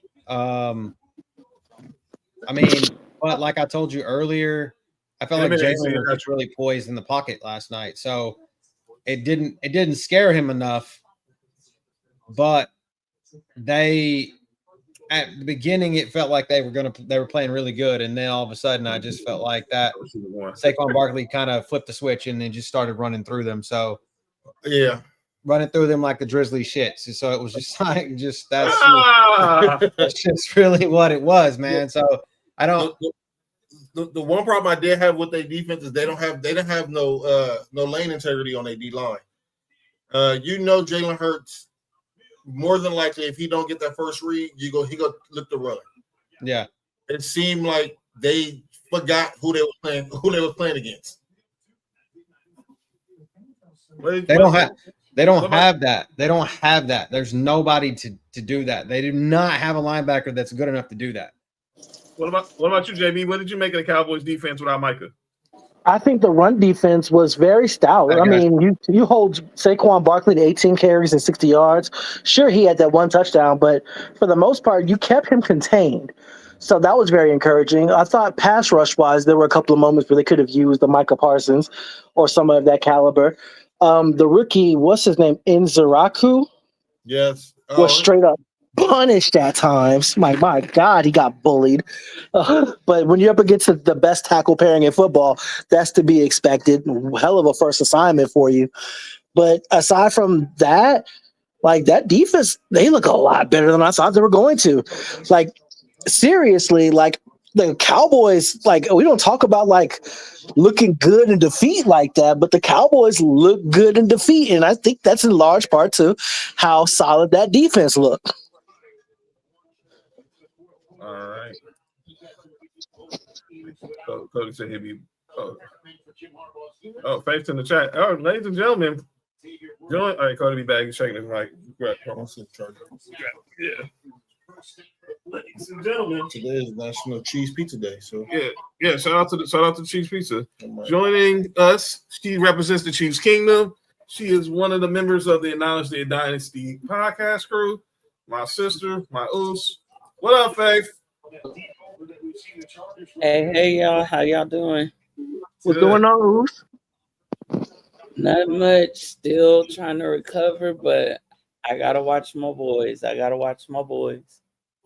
I see. So explain to people, how did you become a Chiefs fan? I'm from Kansas. You from Kansas City? I'm born and raised, Wyandotte County. That's what I'm talking about.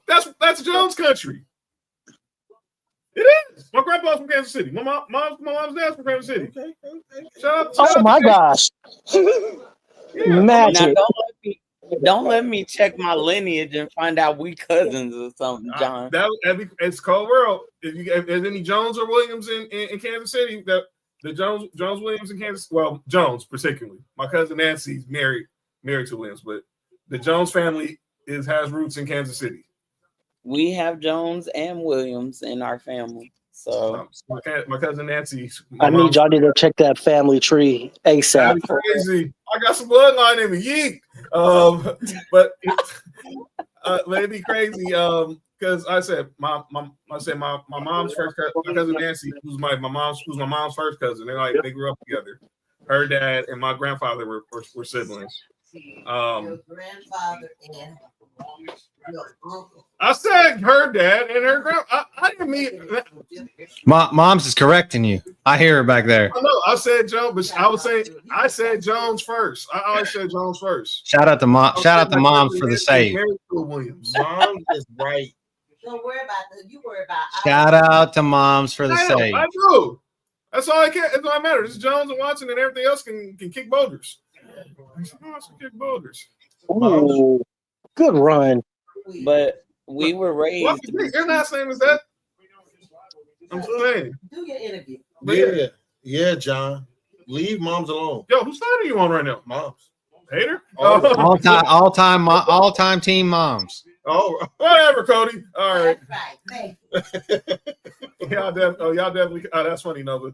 I got to join Team Mom all the way. Look at all y'all right now. You know what I'm saying? Kansas City, home of Eddie Griffin, Great Barbecue, the Negro Leagues.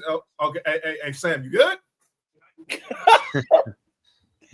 Damn right, Sam. You damn right. It's Mahomes. There it goes again. Yeah. Mommy, there goes that man. All right, we gotta hear this story. So one of my guys from the 710, my circle of trust crew is here. So I know I've been following this story. The Clippers are under investigation right now for allegedly trying to circumvent the NBA salary cap by giving Kawhi Leonard about $50 million in no-show money. The NBA is investigating, and now they've hired a law firm to look into this investigation as well. So I wanted to bring my guy here. He's actually a Rams fan. He wanted to tell a story about Kawhi, and that's my brother AC Fresh in the building. AC, man, it's been a minute. What up? What's going on, yo? Oh, Kelsey wide open. Oh! Wow. Swiftly to the end zone.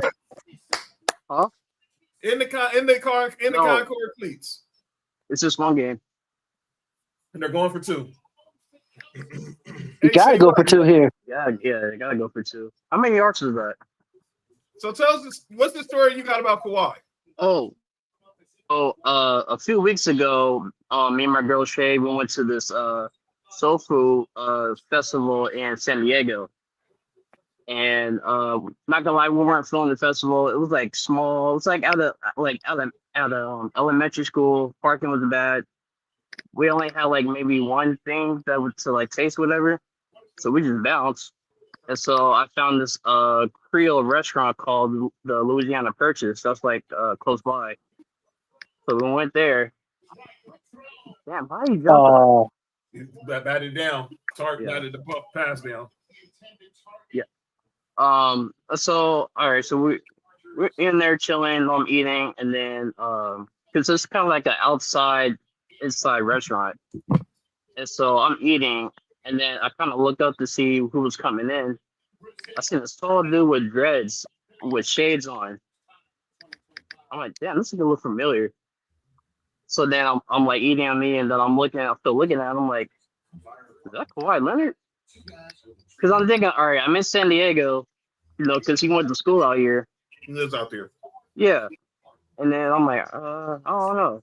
And then I see like, I guess his family, he had like three kids, I think, like 2 boys and a girl. And then I saw his girl too. And so I'm like, yep, that is him. Because someone kind of said his name. I'm like, okay, yeah, so that is him. I'm like, wow. So then I'm eating, and then I guess he was taking his kid to the restroom, and he like walked past me. I told him what's up, and he's like, "Oh, what's up?" or some shit. he got like a deep ass voice. So, what do you make of the whole situation with this investigation, AC? Oh, bro, it's kind of wild because it is a little fishy too, because I've been hearing I did see a clip from Ramona's ESPN Sports Center thing with Ballmer, and then also hearing things from Torres too. Also, just a piece of it all together. So basically, it wasn't. Also, Ballmer invested $50 million. So the company gave Kawhi the $28, which is going to be $7 mil a year, basically, for him to be the spokesperson or whatever. But it's like, you're going to give money to Kawhi Leonard. Yes, he's a like quote unquote star when he's healthy, but you're going to give it to like, no, this is his personality. Like, he's an introvert. Like, he don't really speak like that unless he has to. But for that to be in that situation, it's kind of weird to me. And I think Ballmer did kind of get scammed because there are different celebrities that's part of it, but it's like we haven't really like know of the company, because if you got those 7 celebrities, we would have known something about the company at least, because obviously you don't plant trees and doing like green stuff, whatever. That's it's kind of sketchy. So let me get your thought. Let me get the panel's thoughts about. I heard the story. So this is a story again. The Pablo Torre used to work for ESPN. Now has a podcast through Dan Levitar's company and through The Athletic called Pablo Torre Finds Out. And there's this tree planting company who just went bankrupt or whatever, and the owner is going to jail. I mean, got charged with wire fraud. And one of the people that was frauded was Steve Ballmer. Now, in the court documents, they have in there where Kawhi Leonard was placed as a no-show endorsement. Basically, he don't have to show up to do anything, but they was gonna give him $28 million. Well, it ended up being close to $50 million. And they put and here's what the dumb part was. As Mario Hampton scurries down the field, they didn't have to. They put in writing that you don't have to show up. All you need to do is take a picture, make a post, blah blah blah. But you don't have to if you don't want to. Here's where I think they screwed up. Now I don't know what's going to happen with the Clippers. I don't know what's going to happen with Steve Ballmer at worst. We all saw this happen with Joe Smith 25 years ago, trying to circumvent the salary cap. They lost 5 picks. Joe Smith lost his bird rights. His contract got voided. Yep. Glenn Taylor was suspended from the team. Kevin McHale was put on leave. If this is true, they're going to go back to the point where Kawhi Leonard only gets his money if he's a Clipper. Because there was rumors, and Mark can tell you, because we've talked. Look, we told people this month. People didn't want to listen to us. Cody, Faith, JB, AC. We said this 6 years ago when Kawhi was a free agent. He was coming to the Lakers. But Uncle Dennis was out there trying to get stuff under the table, and the Lakers don't have collateral like that. At least not right now until their new ownership. They don't have the money like that. But which is wild to me. Kawhi was coming to the Lakers until the Paul George situation happened, and I guess Uncle Dennis was able to somehow get this deal done where he can get this extra $50 million. Mark, I'll start with you. What do you make of the story, and do you think there's any merit to it? Yes. Reason why I think there's some merit to it is that we saw Steve Ballmer on ESPN last night. Shout out to him on the show, bro. Shout out to Momo. If it wasn't nothing to it, I don't think we see Steve Ballmer trying to get out in front of it and trying to, circumvent the story before it actually, really everything started coming out.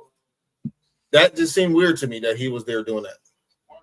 We never see Steve Ballmer doing things like that. Never. And if that's true, that's what they're doing, then I don't know if they don't even have first round picks to give up, huh? No, the Thunder own their picks. I don't know what they would do to the Clippers if everything come out as true. What you think, Cody? You're a lawyer. Do the Clippers have a case that they can't defend themselves? I mean, I haven't been following this a lot to super comment on it. I'm reading it as we're talking about it in the Boston Sports Journal, and there's a lot of people involved in this. Mm-hmm. I mean, this lifestyle brand, this aspiration brand or whatever. And I mean, because obviously you guys know I don't follow the NBA like that, so I used to, but at this point, like, I kind of think if from just kind of listening to what Mark said and reading this, if Ballmer wasn't trying to put his face out there, there's nothing to it. But I think there is something to it, like Mark said. So I think for sure. But to me, that makes they could be screwed. But like you said, what can they do to them? If there's nothing, what are we going to ban them from the playoffs for 6 years? Or are we going to come up with some version of the death penalty for the NBA team? You can't do that. So what are you going to do? What are you going to do? Kawhi might get suspended, though. I think that's one thing they could do is suspend Kawhi. If I'm Kawhi, what am I? Hey, this man might as well be suspended. Might as well suspend himself every year. Nah. I don't see what them suspending Kawhi would do. The players are not going to get. The player will never get punished. The players don't get punished. It has to fall on the Clippers and Clippers ownership for this. So when this happened with Joe Smith, Joe Smith is a story. So Joe Smith, we all know, played with the Warriors, and then in his time with the Warriors, he ended up going to Minnesota. So he didn't get the deal he was looking for in free agency. So Glenn Taylor at that time, who's the previous owner of the Timberwolves, signed this short-term deal, but next year we're gonna hook you, we're gonna get you. So he signed this $2.5 million deal. Then the next year he signs this 10-year, $90 million deal. Now at that time, nobody was getting Nobody, even to this day, has gotten a 10-year 10 contract. Nope. No. Adam So Silver's everybody one was GM I wondering, would like- not want to do crazy shit behind the scenes for because that man is a lawyer. Right. So Goodell's not a lawyer. Goodell's not versed in that. He's a businessman, I think. right. Adam Silver is a lawyer and was a big time lawyer before he got with David Stern. And David Stern was a lawyer. Yeah. So when it came back that basically Glenn Taylor did some underhanded dealings to get Joe Smith this extra $92 million, they lost 5 draft picks. Joe Smith's contract was immediately voided. It's probably why his wife was on OnlyFans. They got fined. Glenn Taylor was suspended for about a year. Kevin McHale, who was the GM at the time, they put him on leave. But the player never really. The only punishment Joe Smith got was he wasn't getting that $90 million. And right now, Kawhi at this point, he's not hurting for money. So it's not going to hurt him if they suspend him for like say 20 games or whatever. He's not hurting because he just signed this new deal with the Clippers. They're not going to be able to avoid it because it's not the same contract. No, I mean, and the thing is, if you're going to do something like that, and I'm going to get JB and Faith they think what they think about it.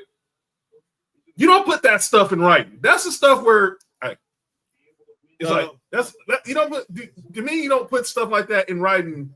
You don't get because you want to give a paper. In my eyes, you don't give a paper trail. It's not, and not without giving out too much stuff. But there's many of contracts that's happened in the NBA where you might see some of these players take the shorts, but the star player on the team might be like, he might give him the $2 million out of his contract. Whatever it is, that's circumvent like that, but you don't put it on contract like that. Right. You just be like, okay, I got you. I'm like, dude, we ain't gonna put this in writing, but got a handshake agreement. It's a lot. It's a lot of that. No, nothing on camera. It's a lot like that happen with some of these teams that we've seen win championships in the last 10 to 15 years. There's been a lot of that's been going on. And Tiggs asked the question: did Kawhi get the money, or does he think Uncle Dennis got the money? Well, I think Uncle Dennis negotiated. Oh, touchdown on the pass. Quentin Johnson with another Is Quentin Johnson good at football?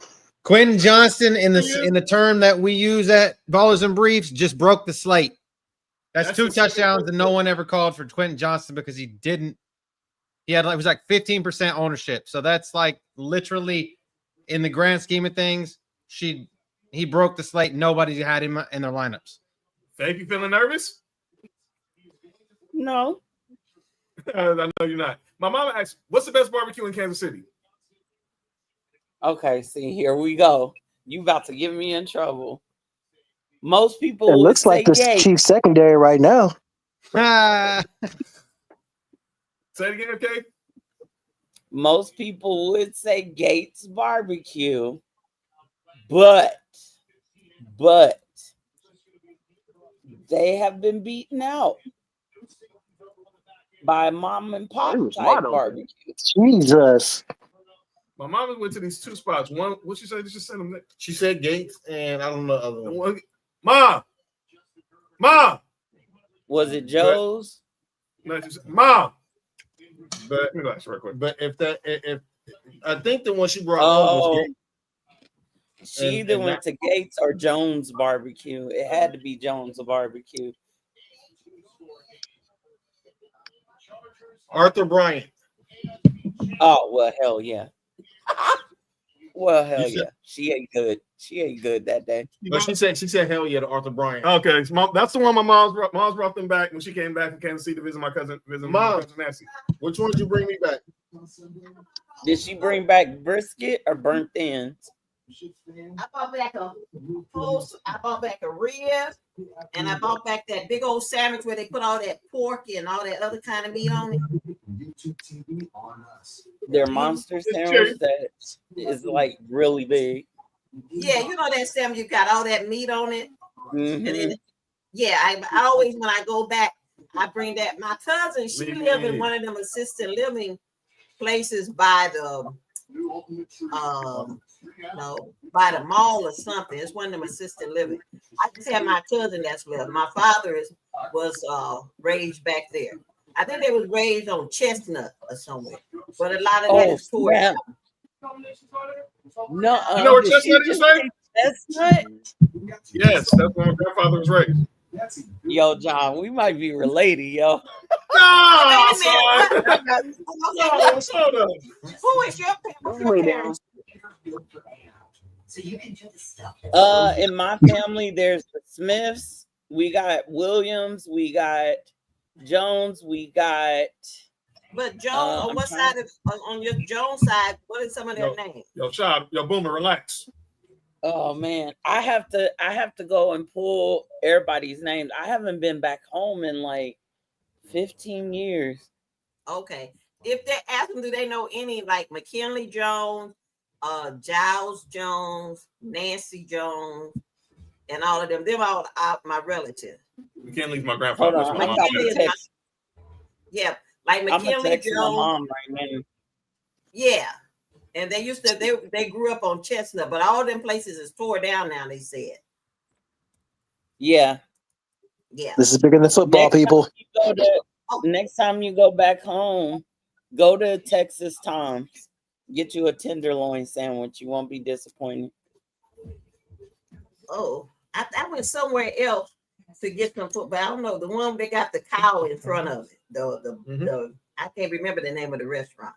That is. But let y'all get back to y'all game. I don't want to interrupt you. No, but this was an honest question. We had you asked me to ask, so I had to bring you on because you was the expert on the barbecue. Now I just ate. No, you don't know. You ain't never been a I tried, but we might have to go back there soon though. Oh, you visit your cousin Nancy.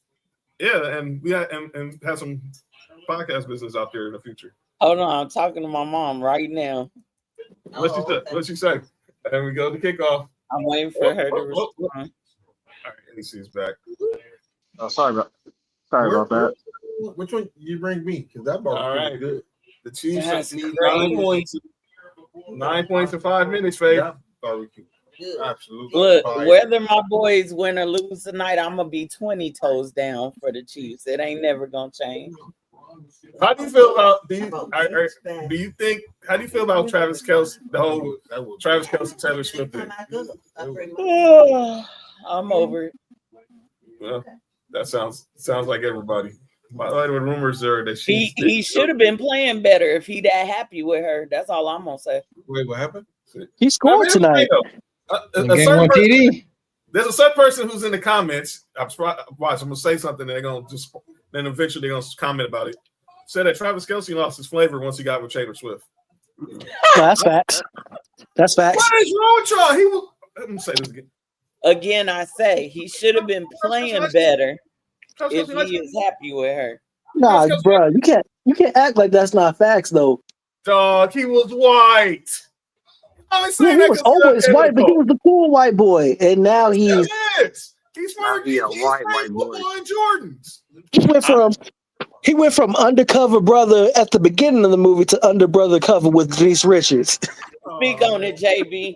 There y'all go. Speak on go it. with this again. My own sister wanted to be with Travis. Thank you very much. Do y'all remember his dating show? Yeah. Where I'm from, we pronounce our Q's and our R's. Thank you very much. I think the problem is, well, not the problem. I think his issue is let me say this in the most polite way possible. Well, now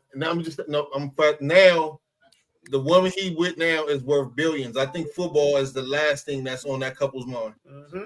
Oh, I don't know. He still got a job, and he still got a legacy, and he's on the tail end of his career. He's about 2-3 years from never playing again, and he's in the championship team. If Travis Kelce never make another catch, his legacy is still his legacy. Sure, it's not going to affect his legacy, but first ballot. Personally, for him, he wants to be here. He wants to do this. I think this is his last year. I think this is his unless he wants to. If the Browns were any sort of decent, he would have went back and tried to play 1 year in Cleveland. But that ain't happening. He's on in his career with the Chiefs, and that's how it's going to go. And that's how it's going to go. This is it. I think this is it. Oh, probably. Especially if they go to a Super Bowl, win, lose, or draw. And the rumor is Taylor Swift is right now negotiating to be the headliner of the Super Bowl, which is in Frisco. Lord Jesus. But Jamie, have you been following this Kawhi story? Wait, hold on. When they announced this performance for the Super Bowl, like around November. That's Yeah. If it's Taylor Swift, Kansas City going to the Super Bowl. That's what they're wow.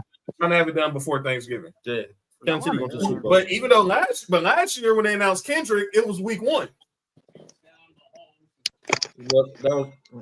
I thought they did. I thought they did it last year. The Super Bowl after. No, they wait. They usually do it. They do it during the season because the network that hosted the Super Bowl is the one that usually announces it. So I think NBC has the Super Bowl. NBC. I'm gonna be honest with you. Jay-Z's company's done a shitty job over the last few years. Kendrick was the best one I've seen in a few years since Shakira was on there. But what about Dre and Snoop? What about Dre and Snoop? I forgot that Eminem and that one was on there. I forgot. I honestly forgot about them, to be totally What honest about what about Kendrick this year? I said Kendrick. That's what what I said. Okay, you said Kendrick. Okay. And Rihanna the year before? Rihanna's pregnant, dude. She was pregnant, but she did the best she could when she was pregnant. I love Rihanna. I'm gonna be honest with you. I'll play the token ass white dude this time. Can I get just a different type of music? Can I get Metallica? I want Metallica. That's what I want. I see Metallica on the line. Metallica brought up for this year as well. I do think that the Super Bowl saw what Kendrick did and said they're going a different route anyway. I just want it once. Oh, Metallica has been one of the names. Metallica has been one of the names that's been named. I love rap music. Don't get me wrong, but I've kind of got soured on it because it gets boring in halftime now. Because I feel like they're trying too hard sometimes. What? Now the last 2 years, man. All right, realistically, let me ask you, realistically, were you bored during the halftime show this year? Usher was dope. During Kendrick Lamar, I didn't. No, I was not. I just hated everything that went along with it. Like everybody's micro analyzing and everything that went along with that shit's annoying. I just want to watch the music. That's all I really want to watch. Those are the Kendrick stands, Cody. You gotta ignore them. But Usher was dope in Vegas. Yeah. Usher was dope. Like I said, like Chris said, Rihanna should have set that one out. That was just one big announcement. The way to announce that she was pregnant. Hey, I'm not mad at Rihanna for not pulling out. You should be mad at ASAP Rocky for not pulling out. I'm not mad at ASAP Rocky. Do you? Man, I salute ASAP Rocky for not pulling out. It was amazing that she was able to pull off any kind of performance with a stomach, with the baby inside of her. What we got? Khalil Mack. Oh, pressure's on. No! No, he didn't. No, he didn't. No! Wow. Patrick freaking Mahomes. Hollywood Brown on the bro, what? That's it. Khalil Mack 5 years ago. Marlo lava. Marlo right there. Marlo lava right there. 100 yards receiving for Hollywood Brown tonight. They need to get. They got to score. Come on, now. They got to get a touchdown now, and they got to get a stop to get a field goal. Well, they want that. See what? But obviously, they would. I wish the rule, we could get rid of the onside kick rule and start at the 20. You have to go 20 yards on one down. I believe that would favor Patrick Mahomes so much. That's the reason why they haven't changed that shit. But Metallica is one of the names, Mimi, that's being named as possible candidates for the headline the Super Bowl this year. Jay-Z too. Jay-Z, the three names you've heard have been Jay-Z, Metallica, and Taylor Swift. This will be Metallica or Taylor Swift. Come on. Oh no, man! Jay-Z been trying to show his face a little bit too much lately. No, who is shit? Who is? You good? I'm not gonna lie, and this is a long shot. Who it should be is that dude that's on the Breezy Bowl tour right now. That would be. Yep. Chris Brown would kill the Super Bowl. Absolutely. How would y'all feel about that? Chris Brown at halftime of the Super Bowl. What you think, JB? It will never happen. It will never ever happen. Hey, JB, I was thinking that too, but once I saw Chris Brown wore once he won what did he won, a Grammy? Yeah. He just won it. Once he won an award, I said, "Oh, the gates are starting to open up for Chris. What And are he y'all says she'd like to see y'all Metallica. doing? Of course, Nessa says Chris Brown. Sam said, I would love to see E40 t-shirt. Listen, Nah, we- that ain't happening. Nah, And look, you can see him perform he's at the got- Super Bowl at like Nokia Theater by the Staples Center. they probably at one of the pregame concerts. That'd be a dope pregame concert though. They're not giving E40 or Too Short Nah, not the major stage. Nah. Nah, E40 wasn't E40 on stage with them a few years ago? During was stage on stage. performance? Now they did All-Star Weekend, NBA All-Star Weekend. The Bay took over because last year All-Star Weekend was in Frisco. It was 40, Too Short, Sweetie, and Invoke. God, you were talking about some chicks who still. I mean, the reason why Metallica is like getting all the praises because they're a San Francisco band. Yeah, and I think that's what the question is. Do they gotta have because this is the whole debate last year with Kendrick and Wayne. Like you gotta have because of Dre and Snoop. Why everyone gotta be from LA? Everyone gotta be from your home city. I mean, but Because it was an LA Super Bowl. It wasn't and people gotta remember. Mark will tell you because he knows people close to the situation. It wasn't an LA Super Bowl. Like people were mad. Why wasn't Cube there? Why wasn't the rest of the remaining members of NWA there? Why wasn't Gant? It wasn't a West Coast production. It was an aftermath production that people were really paying attention. Yeah. Yeah. Plus, we got way too many SoCal West Coast people here anyway, so that would have taken a lot of time.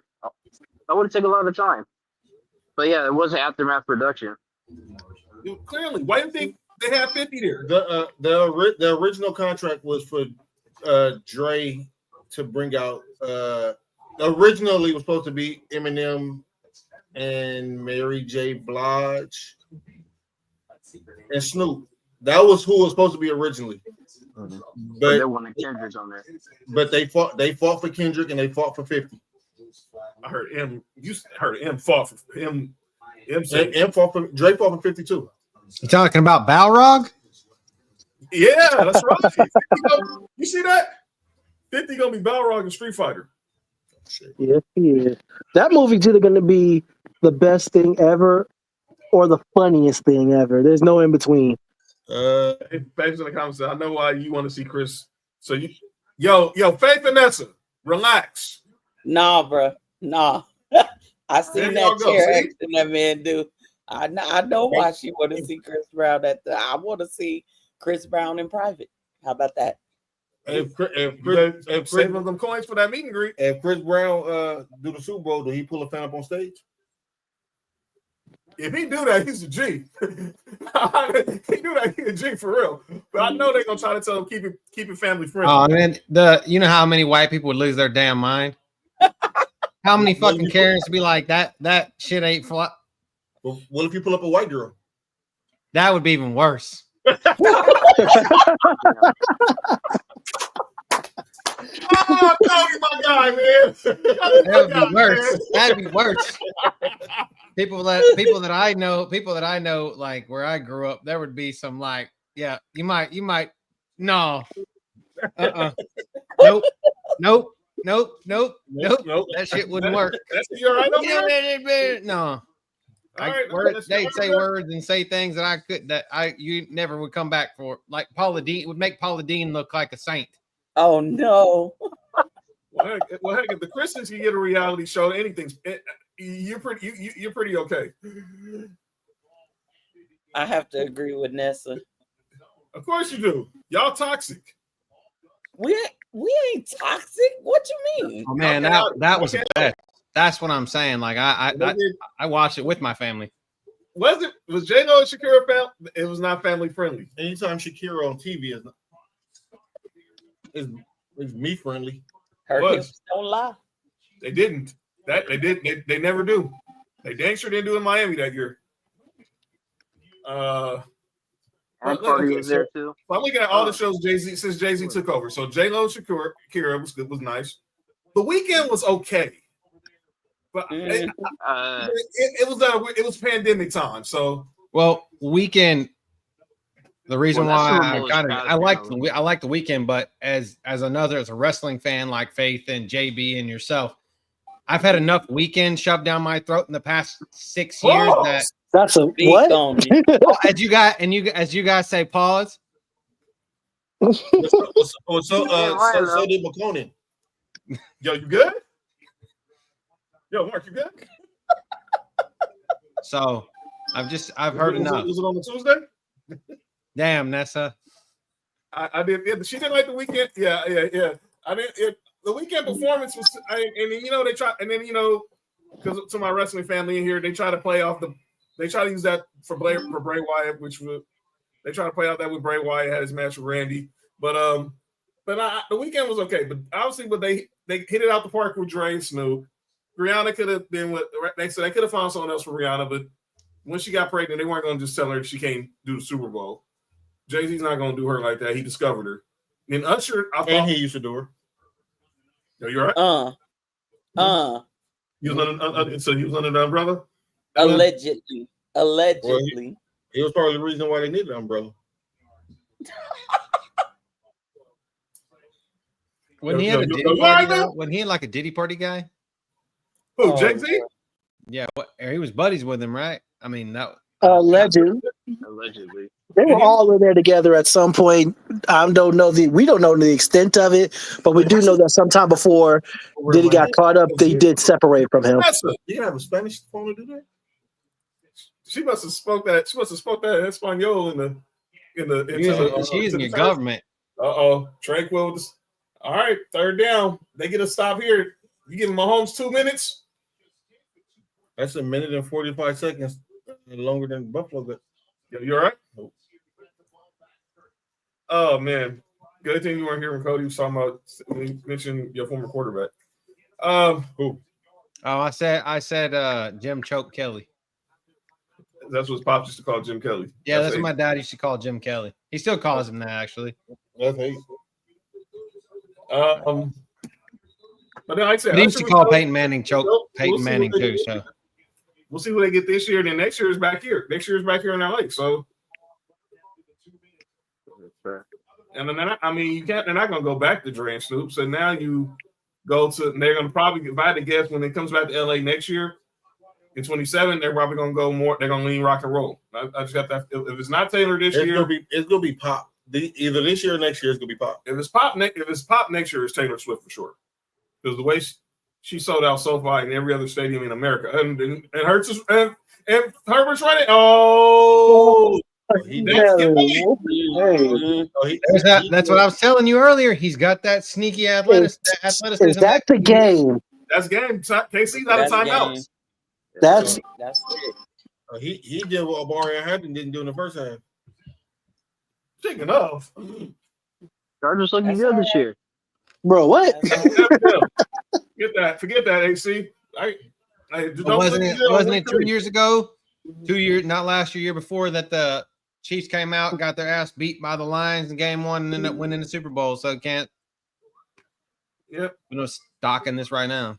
No, Omari Hampton only got me 8 points tonight, but Justin Herbert ball, so that's good. And I got Cameron Dicker. I got 3 Chargers. I'm to be ashamed of myself. What?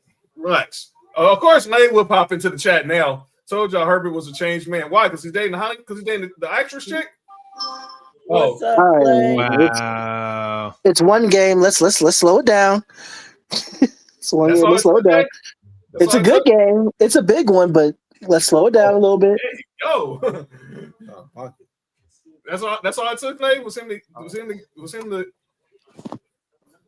I don't have the Chargers in that game. So I don't have no Chargers.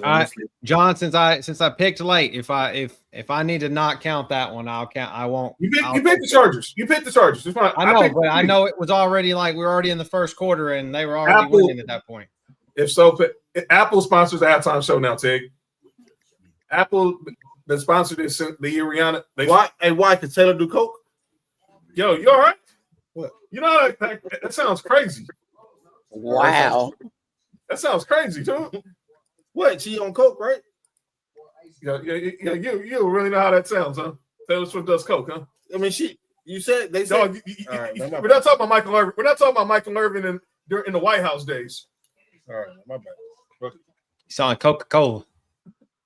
Yeah, you know what he was saying? Nah, Cody. He know what he was saying. Y'all see, y'all. We are only people here. Me and that's the only people who knew what Mark was saying, man.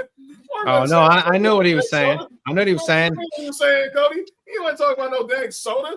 Little nose candy. It's all right. Yeah. Oh, well, if she goes to San Francisco, she's gonna see a lot of it. Well, we knew what he was talking about. You all right? That's what we doing. I need to check y'all's pinky finger. Yo, that's what we doing right now. Cody. That's what we doing right now. Really? That's what we doing right now. My bad, John. Okay. That was unnecessary. Yeah, that was really. That's what we doing right now. My bad. Okay. I ain't been on the show. I ain't been on the show since I made the Bukkake Warriors joke with Faith on. And then take Sports for US. Nah, no. Coca-Cola is all American as Taylor Swift is. Who said that? As Taylor Swift as all American image. Yeah, see, they go together. Coke and Taylor Swift go together. Yeah, they're gonna go. She'll get out of it if she performs in Frisco. Everyone pick the Chiefs and can eat it. Young lady, you can relax. You got here with all that Chargers crap. Hey, Lay, come on now, be easy, Lay, be easy. She's a Chargers fan. She has no objectivity. Faith, forgive her. She knows not what she says. And why did you change it's cool. It's cool. We can bump heads for this one time. The last time we seen her, she had the avatar. No, she changed. She actually had a regular picture of her own. She done had that picture for a minute, John. Hey, I'll be back. I'll be back in like. Let's go back to this one. Yeah, I'll be back in like 10 minutes, y'all. My bad. I'm sorry. See, I'm sorry. This is the last one possession. This is the first one possession loss for the Chiefs since Week 16 against the Raiders in 2023. Oh, because the rest wasn't involved. Thank you. That's you. I wasn't tripping, and now they get back to the state. Well, now the Chargers head to Vegas for a Monday night showdown with the Raiders. As for the Chiefs, they head back. They head for home for the Super Bowl rematch with the Philadelphia Eagles. Week 2. Chargers 27, Chiefs 21. All right, ladies and gentlemen, it's time for the final segment of the show. We got, You sure? We got some time. We got some time to talk. But I want to get. Well, listen, we can do it, but we can do everything else too. Yeah, we got. So let's look at what we got to talk about. Is now, obviously, we talked about Week 1 with the Cowboys getting the W. We talk about the spit. We talk about the spit. We talk Spitgate. Yeah, we talk about Spitgate. Spitgate. I think we all agree on Spitgate. Dak just pulled a veteran move and showed him like, okay, you're new to this, but I'm true to this. Yeah, we will. But I didn't have the because it was in the meeting. What the heck is going on in boxing, ladies and gentlemen? Jesus. Someone want to tell me what's going on in boxing? I don't know what's happening. Some bullshit. Next spring. Oh my god. Next spring, we are getting Floyd Mayweather. No, I don't even talk about this. I don't want to talk about this. This is insane. What are we doing? What idea was this? Who wants to see that? Mike Tyson will be 60 next year. Floyd Mayweather is almost 50. What are we doing? Disrespecting boxing. What are we doing? Mike Tyson. This is a fucking circus. We can blame this on the Paul brothers. And I'm still mad at that. What the heck is St. Davis doing fighting Jake Paul? For the money. Wait, what's even boxing? That's for real? Yes, that's November. On a Friday, during our show. By the way, next Saturday, Canelo Crawford watch along. More details to come. And by the way, this is a program reminder. September 26th. Oh God. Friday night, I definitely suggest everybody at least join in for at least 20 to 30 minutes of the show. There's gonna be something special going on. For those who don't know, September 26th is my birthday. and we will be hosting a B-Day stream. It's RCC and family. Y'all know what it is. Pull up for 5 minutes, 5 seconds to celebrate with us.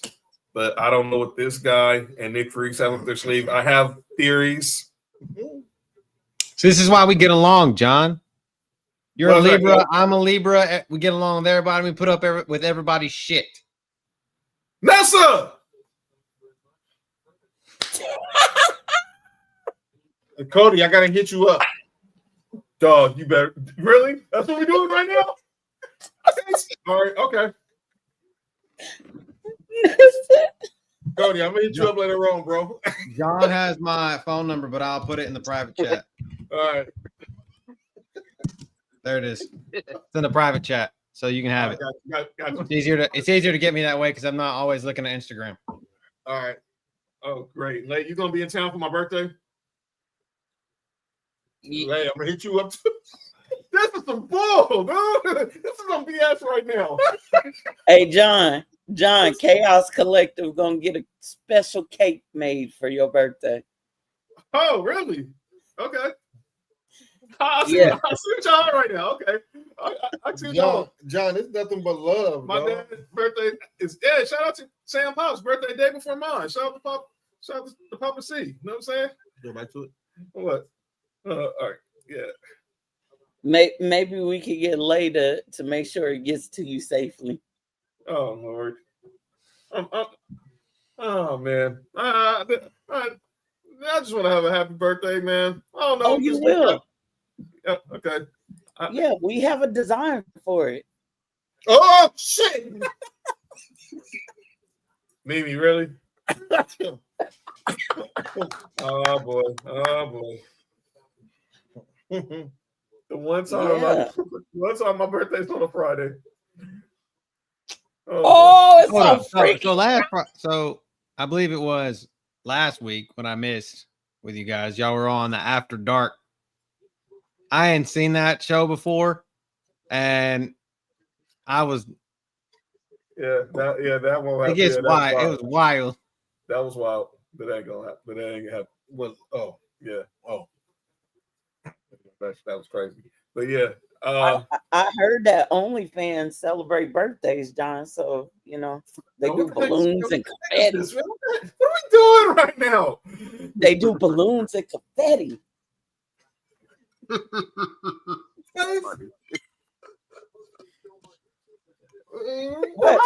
do you know this? How do you know this? Right, because we know about your Only John's account. That's how we know. Where is it? Where is it? Where is it? There it is.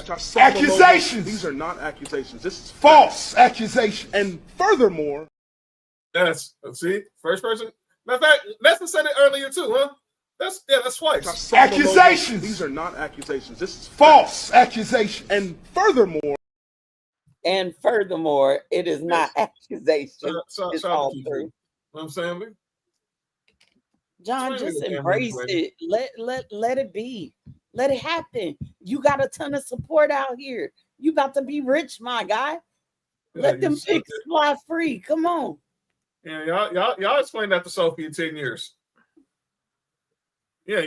I want you to explain to Sophie in 10 years. Yeah. I am. I'm gonna tell him, you know how you gonna have your car when you turn 16, 17? Your dad had to put in that work. Just put your mask on. Then you'll never know. Yo, Cody. Oh yeah, you don't have no tattoo. Cody. Yeah. This is insane. This is wild, dude. Yeah, Cody. Cody's absolutely correct. Put your Batman mask on. Why you gonna say that, dog? Why you gonna? You gonna say anybody else? Hey, you need a Broncos Batman mask. Yo, AC, really? Yo, a Broncos Batman mask. AC, really? Pocket, dog. Come on, dog. That's what we doing. Why you say Batman, dude? Oh my God, this is you don't amazing. know what you just started, Cody. I'm chilling tonight. Why? Why, John? What's wrong with that? What's wrong with Batman, John? You tell me. I think Batman is no, Cody. No. I think Batman. If you look at him as a villain. I love bro. He's a crime fighter and a groomer. Yo, chill. Batman. See? See? I'm gonna get banned again, ain't I? I'm gonna get banned. No, you're not gonna get banned. Fortunately, I've been overruled by the justice of justice of sports review. Look at Tigger's comment. I'm supposed to be the judge. Look at Tigger's comment. She ain't never gonna have to worry about money because her daddy out here on Only Johns. Tig. All right, man. All right, Tig. This is insane. John, man, you might as well just embrace it, dog, and just this is false. John, I'm gonna have to get a shirt made. Why did you say I have the heat press and everything, so I can just get a DTF made and I'll just put it on the shirt for you. And so do I. You want me to send you the picture for it? Cody, how much? I got the file right ready. now. Mark says he's got a heat. Well, it looks like he's got a DTF on the shirt. He printed it too. Oh, Trunks, I'm gonna kill you, man. See what you just started? Whoever making the shirt, I need 7. I need 7 right out the gate. That's what we 7 of them? Yeah. I need 7 of them. I got some folks. We gonna do a photo shoot for John promoting his business. We trying to get that revenue up.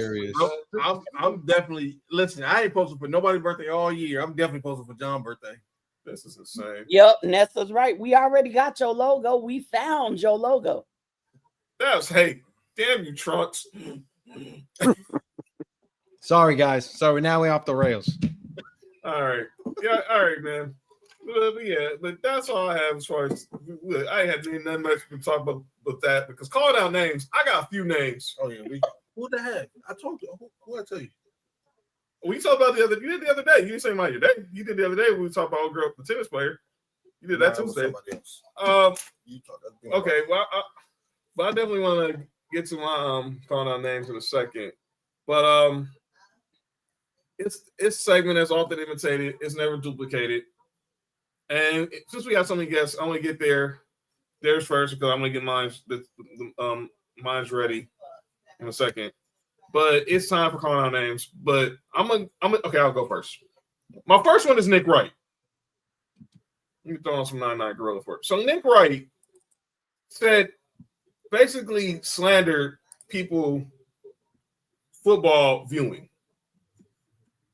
Nick Wright recently on his show said talk about people who watch the Red Zone. People like me. People like Cody. You cannot be a self-respecting diehard NFL fan if the only way you consume football is through Red Zone. Watch a whole game like an adult. Excuse me? So let me get this straight. Sitting in front of your TV 7 hours a day, 7 hours on a Sunday, and watching the Red Zone doesn't make you a diehard NFL fan, huh? What are we talking about? Anybody got something they want to add about this? What is Nick Wright talking about? Who didn't even watch the Red Zone? Well, he probably only watched one team though. Yeah, the team that just lost. Yeah, they took the L. Yep. Sorry, Faith. But he's a Chiefs fan. I know. He probably only watched the Chiefs. And and salute to the people who only watch one game on Sunday. I don't either. I watch the Red Zone. Now I will tell you this: when Bills is on, there's only one game that's on. But all throughout the rest of the day, I'm watching every other game. Absolutely. All right. My next one is for Charles Barkley. Charles freaking Barkley. Charles Barkley was on Bill Simmons' podcast the other day. Oh, he talked some bullshit. I don't know what he said, but I know he's talking some bullshit. He said two things that I thought were just flat out dumb. Number one, he talked about basically called out, said, and I thought we was done doing this whole thing. LeBron blaming LeBron and Kevin Durant for the super team era. Mm-hmm. I thought we were done with that. Okay, here's my next thing with Charles Barkley. He calls out TNT basically for losing the NBA contract. Little too late, Chuck, because they don't know because ESPN hasn't given inside the NBA what's going to be when they're going to be on, how long they're going to be on, and all that other crap. And then the last one with Charles Barkley is for all of us who are streamers. And I think that's everybody in this chat, everybody on this show right now.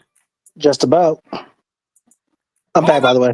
For streaming their games on all these different streaming services. They got the NBA rights on Prime. Obviously, they're gonna have Peacock with the NBC games. ESPN got ESPN app for the ESPN app. What are you talking about, Chuck? Come on, man. You always complain about some shit. You really went there. That's why I ain't got no job now. And by the way, and my last one, Angel Reese.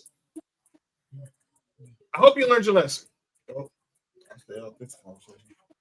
So Angel Reese went on her basically saying that she might have to explore her options next season. Oh, I'm sorry, miss. Aren't you still under contract?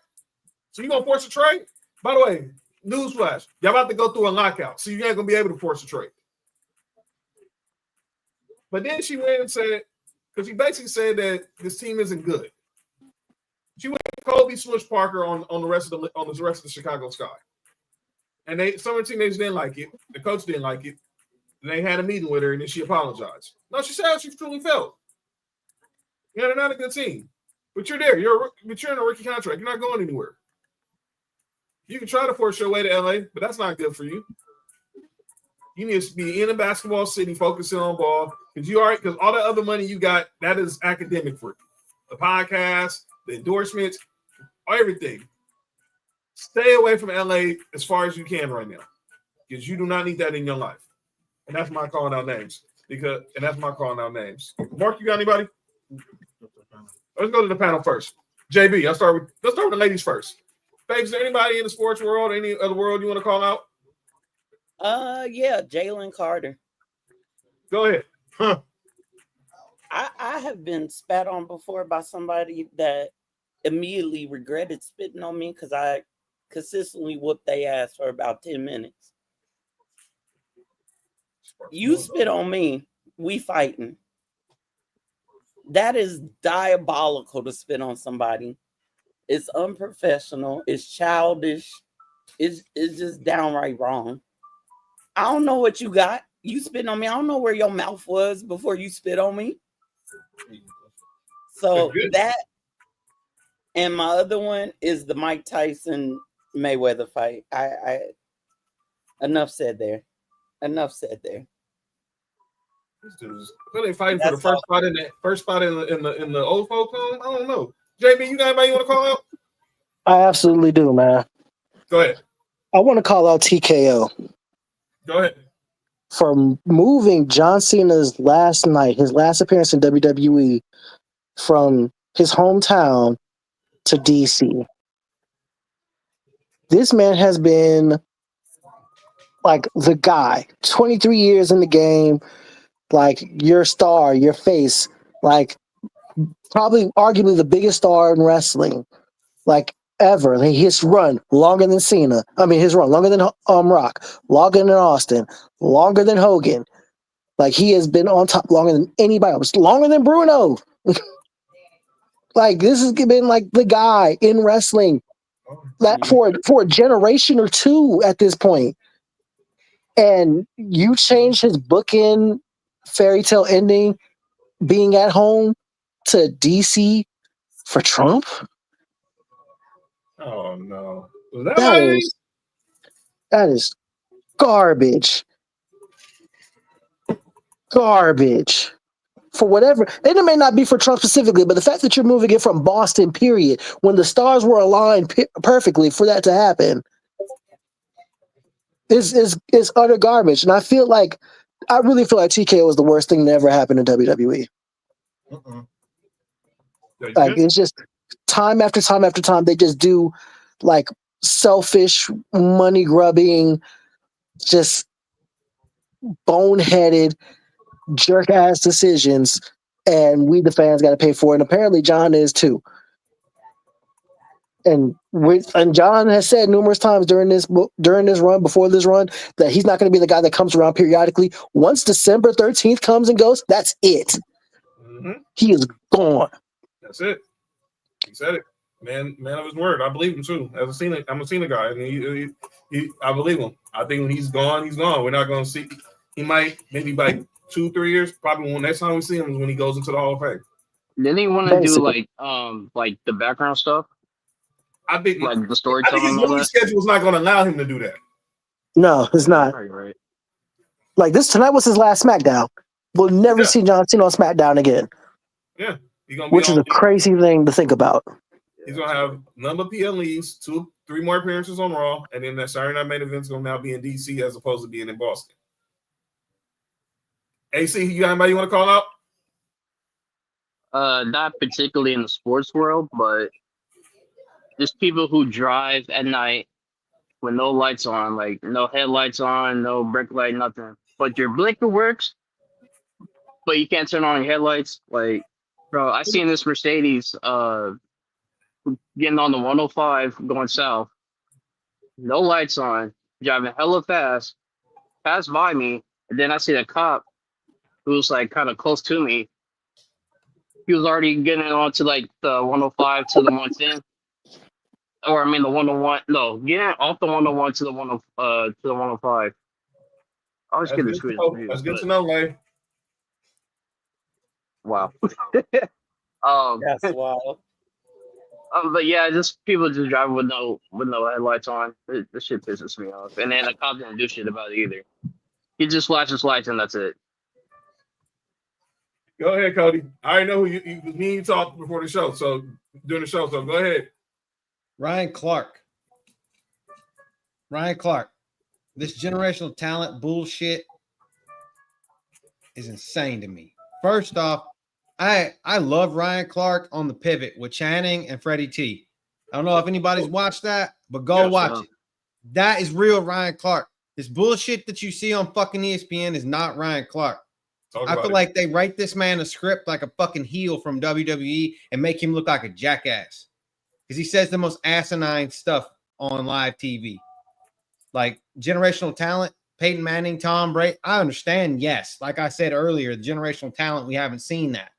But why is that even an argument? And then when Dan Orlovsky puts your feet to the fire about how you get there, your boy Stephen A. Smith jumps in and cuts him off. So I'm like, Ryan Clark, stop saying dumb shit.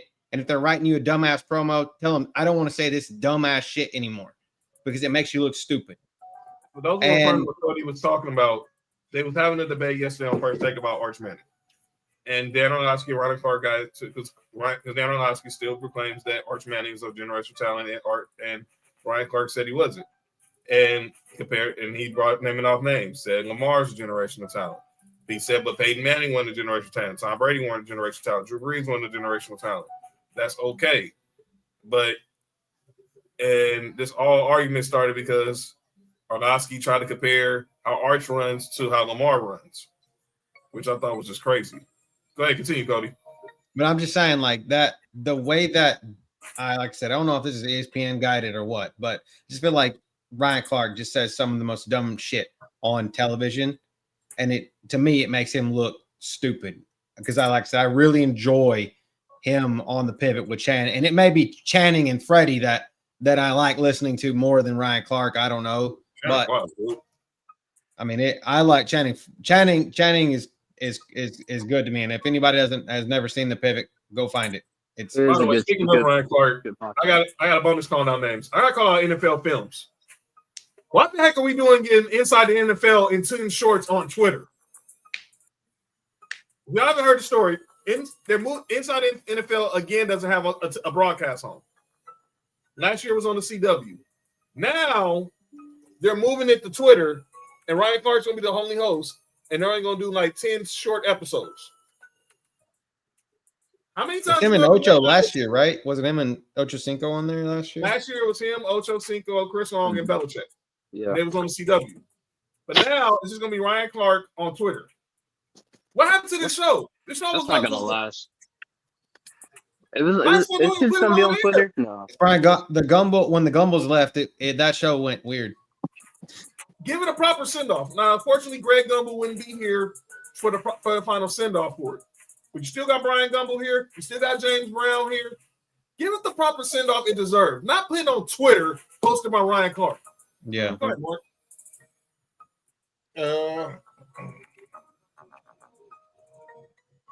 My call name is not sports related at all. Go ahead. I hate men who hate on other men. Talk about it.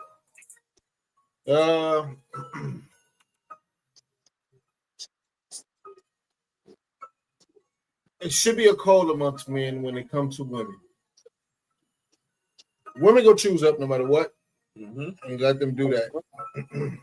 When men have to dirty talk other men to get a woman, I hate that. That's all. That's all. That didn't bother me for the past couple of days. No, that's real, man. No dirty macking, brothers. Game is game. Yeah, you can't do that. I can't do it. I don't like that at all. There's enough. Yeah. Look, in fact, you're the only lady on the panel tonight, but she'll tell you there's enough chicks out there who are giving away the kitty cat for you don't have to take somebody else. Slingshotting it.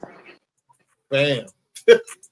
Giving it away for ranch seasoning packets. Hello. Not even the bottle, just the packets. Just the dry ass package.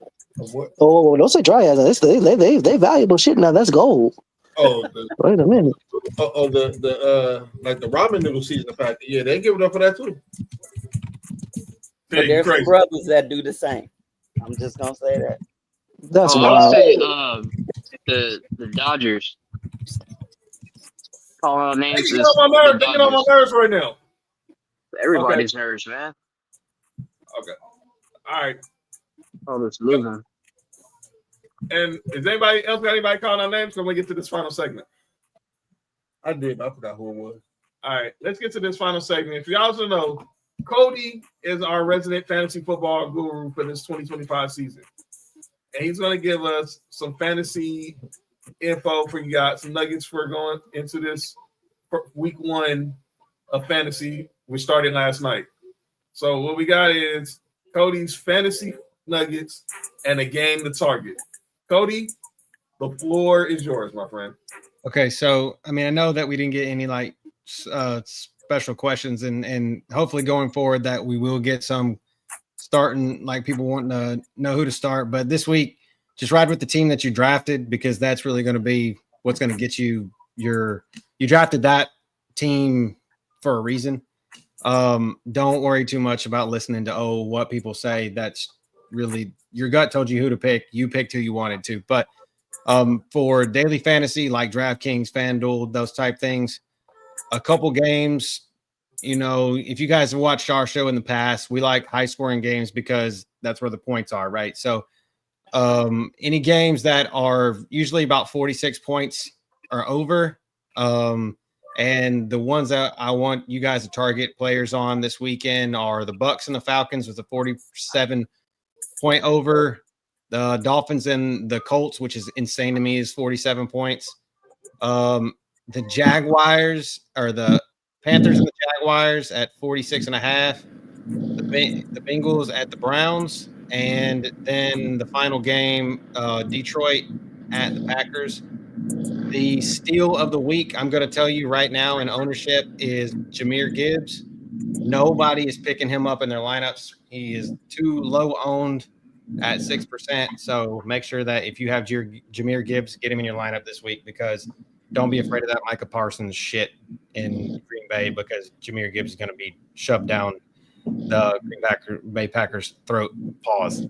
But yeah, and if you guys have questions between now and Sunday, please let me know and I will help you start whatever you got. So just let me know. I got hella questions. Let's go.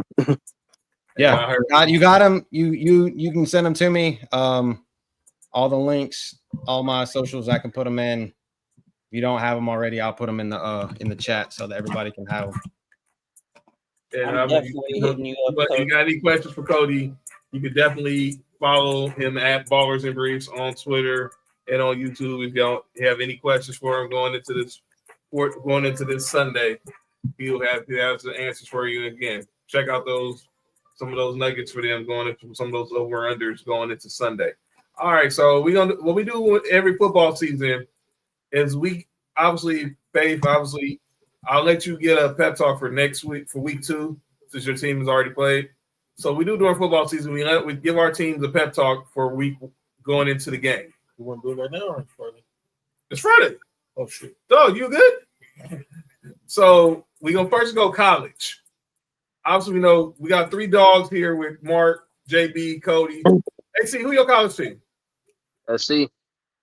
Faith, do you have a college football team? I do not. All right. So, AC, give some words to USC before they play LA Community College tomorrow night. I mean, They shit, play just Georgia run it Southern. back Stay like you healthy- did to stay healthy Mississippi for her in State. the Coliseum. Just run it back. Mavia looks good. And our receivers look pretty decent too. So just run it back to Georgia Southern. I understand it's Clay Helton's team. Yes, Clay Helton will be in the Coliseum tomorrow for the first time since being fired. Yeah, so it's gonna be a good game. So that game's an afternoon game, huh? Yes, 4:30 game. It's an evening game at the Coliseum. Okay. Tennessee. I'm trying to watch it. All right, so I'm going next because we got 3 dogs. So Tennessee, We got play? Eastern Tennessee State. Do not look ahead to the game we have next week. I repeat, do not look ahead to the game we have next week. You know who we play next week? Oh, you know it? Exactly. Do not look ahead to y'all play. Do not look ahead to next week. And I think we're in Athens next week. We go to Athens next week. Do not. I repeat. No, it's in Knoxville. Oh, it's in Knoxville? Yeah. So do not. I repeat. Do not look ahead to the Georgia game. I mean, you could. No. Yeah, but beat the brakes on these guys. Take off the 4th quarter and then lock in for Georgia next week. Who y'all playing this week again? East Tennessee State. East West Lutheran Church Tech Polytech A&M University Elementary School. Pretty much. Yeah, they play. They play. Like SC was playing El Camino College last week. They play. Okay. El Camino College is crazy. Why is that we have like 2 weeks of cupcakes and then week 3 is like competition? I mean, if you want to overlook, them, to sleep on them a bit, whatever, right? That's a typical. Y'all can do that, right? Y'all tough. No, don't overlook. Right? Do not overlook East Tennessee to focus on Georgia. Go get that dang dub. I mean, y'all tough. Y'all good. Y'all Gucci. Y'all thuggy, right? Man, they come to Knoxville. Y'all come to Knoxville next week. I mean, the game after that, we got UAB. And then Nico who, right? Huh? Nico who, right? Y'all good. Y'all straight. Y'all can overlook them. Nico who? Nico. Exactly. Nico, I'm sorry, brother, is a sorry quarterback. What's his last name? I'm leaving. That's exactly what he did. He left the balls, go to UCLA, and they got steamrolled by Utah at the Rose Bowl last week. Easy. All right, to the 3 dogs. Be easy. So I'll start with JB. Start with JB. Damn. Who do y'all play next? Austin P. Austin P. Yeah, Austin P. Yeah, Austin P. Yeah. What's the message to Georgia before y'all play Austin? The schedules be killing me, bro. Hey, tune up. The message is this: tune up. Tune up, stay healthy. That's it. We did what we had to do last week. There were some things we had to clean up on. There's a lot to be optimistic about, but the work's not finished. It's very early on in the season. We still need Gunner to improve as a passer. Offensive line needs some continuity. Defense needs to rush consistently, which they didn't do last week. I think we'll be fine in a run game, but we just need to fine-tune further and just be ready because the next few weeks are going to be fucking brutal. So tune up, enjoy this now, and get ready for the fights ahead because we're going to need it. Also, they don't believe in y'all, so yeah, they said they were going to have 5 losses in the SEC. So, bulletin board that. Motivation. Cody. 190 yards is not enough from Gunnar Stockton against against Marshall, the Thundering Herd. And if he puts up 190 yards against the fucking Austin P Governors, we're in shit shape. I need at least 250 and 3 touchdowns, not 2. 2's not enough. I want them to just manhandle Austin P to just get it out, get the early season jitters out so that we can focus on next week. I need to focus on next week because it's in Knoxville. So focus on next week. Get steamroll Austin P, get them out, get it over and done with. And I need Gunnar Stockton to be 200 yards by at least the third quarter. This 190 yards and 2 touchdowns bullshit ain't enough. All right. John, Cody, I'm glad you said that. John, do you remember what I was saying throughout the game last Saturday? Yeah. Our passing looks terrible. He was saying it. It looks really bad, and that was against Marshall. And Gunnar Stockton shouldn't be leading as the leading rusher. He shouldn't. No, he shouldn't be. I would like to see. I'm not really worried about our running attack. I think we gotta we stockpiled that running back. Last year, our receiving core was a clown show last year. I think we have some weapons this year, and I think we can do a lot better. I against this Austin P school, let's say the Governors.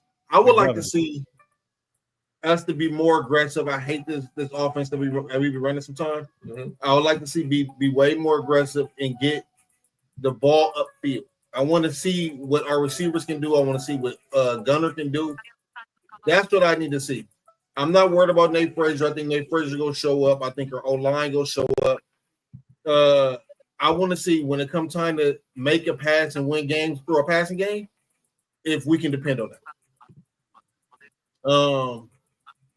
Just by the way, Austin Peay's in the same fucking conference that Tarleton State was in that beat Army. So that tells anybody anything. Listen, that's all I need. I just need to see our passing game improve. I was saying that all game, Cody and JB. Our pass, the passing was terrible. It lacked imagination. It lacked play. I mean, I know Zachariah made a couple of plays, but I want to see. I need to see more from the passing game for me to be like, okay, this is good enough for me. All right, because after y'all, we got Alabama, right? Yeah. We got UAB. Y'all get Yes, Alabama. sir. And then Alabama. And we cannot sleep on Alabama. We know we saw it last week, but we cannot sleep, and we owe them. Alabama plays. We play Alabama tough. It's never no cakewalk against Alabama. Well, we get a I bye. don't care if it's in Athens this year. We owe them. Okay. I want blood. That's what I'm saying. Like, we get Tennessee, and then we get a bye, and then we get Alabama. Alabama. Okay. All right. Now let's get to the NFL part. So now, obviously, we know Faith's team just played, so she doesn't have anyone to say, but I want to give Faith the floor for week 2, the Super Bowl rematch against the Eagles. So Faith, obviously, the Chiefs lose tonight, but they get the Eagles next week in the rematch of the Super Bowl. What is your message to your Chiefs kingdom for week 2? Look, every champion takes a hit, right? Every now and then. What matters is how we respond. Like, we the Chiefs. We don't fold. We reload. I need y'all to use that loss y'all took in the Super Bowl as motivational fuel. I need Travis Kelce to play like he was playing when he was trying to impress Taylor. Okay? I need Patrick to get his goddamn head in the game and don't get frustrated. Be the leader that I know he can be. Be the Houdini with that football like I know that he can be. The Chiefs, for me and many others with Arrowhead pride, they are not just another team. Y'all not just another team. Y'all the goddamn Chiefs. This is dynasty era. Play like it with every snap, with every play. Play like it. Y'all not chasing greatness no more. Defend that shit. Get your head in the game. No sex before games, Travis. Women win your legs. You especially you the tight end. I need your energy up. Hey, yo! Let's get it together and get out there and get some more rings. That's it. All right. Xavier Worthy needs to come back healthy too. JB, Absolutely. what's the word for the Falcons? What you want to tell the Falcons ahead of y'all matchup with Tampa Bay? They don't believe in us. They say that we don't know what we are. They say that the Buccaneers is a foregone conclusion. They'll win it again. They forget that we swept them last year. They forget that we were 4-2 in the division last year. They don't believe in you, Kyle Pitts. They don't believe in you, Michael Penix. They don't believe in you, Drake London. They don't believe in you, Bijan Robinson. Terry Fontenot. They don't believe in you, but we do. We see the vision. The vision is clear. It's time to execute. We have to take advantage. No Wirfs, no Godwin, no McMillan. Vita Vea is questionable. It's our time. The vision has to be executed, and it starts with Tampa week 1. It has to happen. This has to be the year. Make it happen. That's it. Do your jobs. Okay. This is an interesting one. Because I did not think that we would have two dudes teams who be facing each other on Sunday on the show. Cody is a Texas fan. AC is a Rams fan. Oh. So, Cody, I'm going to let you go first because y'all the visitors. What you want to say to AC's Rams, we'll say to your Texans, in order to beat AC's Rams Sunday here at SoFi? Beat up Matthew Stafford. That's what we need to do. I mean, I love Matthew Stafford as a Georgia fan, but I have no love for him this weekend. And I think that if CJ plays up to the potential that we all think CJ is, and obviously we don't, we may not have Christian Kirk, but I never counted Christian Kirk in to play 17 games anyway. So I need Higgins to step up and to be that guy, and then Jalen Noel to be that number 3 that we're looking for. My guy Nick Chubb's going to be in there pounding the rock, and Kaylee, who is the new offensive coordinator, he knows the way the Rams play. So hopefully that lends in our favor and not the Rams' favor. So, and the defense, I mean, I feel like we have easily top 5 defense in the league.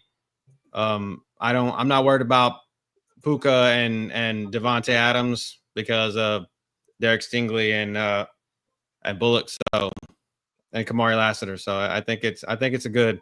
I think we have that mentality, and I think D'Amico's going to go in, and it's pounding the rock. That's getting They're getting the Rams getting pounded in the Rams' house. Oh boy, AC Pounded is crazy. AC, I thought just about the Panthers at one point. I hear him. What you got? What's the message to the Rams going into Sunday?